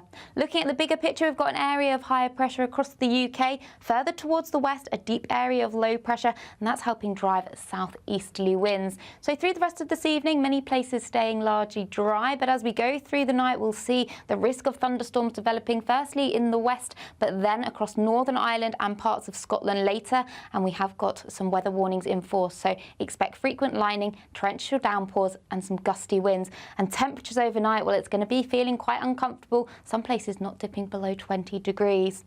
Now, as we start Monday morning, we have this band of heavy, thundery, showery rain across western parts of Scotland, moving its way north and eastward, so there could be some difficult driving conditions in this, with frequent lightning as well and some torrential downpours. Northern Ireland turning drier as the day progresses, and across much of England, largely dry but cloudy further toward the west, and already feeling quite warm by 8 a.m. So as the day progresses, that band of rain will continue to push its way north and east, with some thunderstorms even ahead of that as well. So they can't be ruled out completely across the south, but many places should largely miss these. Many places seeing some hot sunshine, especially across the southeast. It's going to be feeling very hot and humid, with highs of up to 34 degrees, but fresher further towards the west. As we go through Tuesday, still a warm start in the south and east, but bright elsewhere. Then we have another band of rain moving in from the west, so turning increasingly cloudy, with outbreaks of rain for many across western areas, sunshine and showers behind that, and that sets the scene through Wednesday and Thursday, with unsettled weather on the way, but turning fresher as well. Bye-bye. That warm feeling inside from Boxed Boilers, sponsors of weather on GB News. Celebrate a spectacular summer with your chance to win an incredible £30,000 in tax-free cash in our Great British Giveaway. It's the biggest prize of the year so far, and it's totally tax-free. What would you spend that on? Luxury holidays, a new car, or just put it away for a rainy day? Whatever you do with £30,000 in tax-free cash, make sure you don't miss out on the chance to make it yours. For another chance to win £30,000 in tax-free cash, text cash to 63232. Text costs £2 plus one standard network rate message. You can enter online at gbnews.com/win. Entries cost £2, or post your name and number to GB07 PO Box 8690 Derby DE1 9TT. UK only. Entrance must be 18 or over. Lines close at 5 p.m. on the 30th of August. Please check the closing time if listening or watching on demand. Good luck. Good afternoon, Britain. Your lunchtime update on the stories that matter across the UK. From breaking news and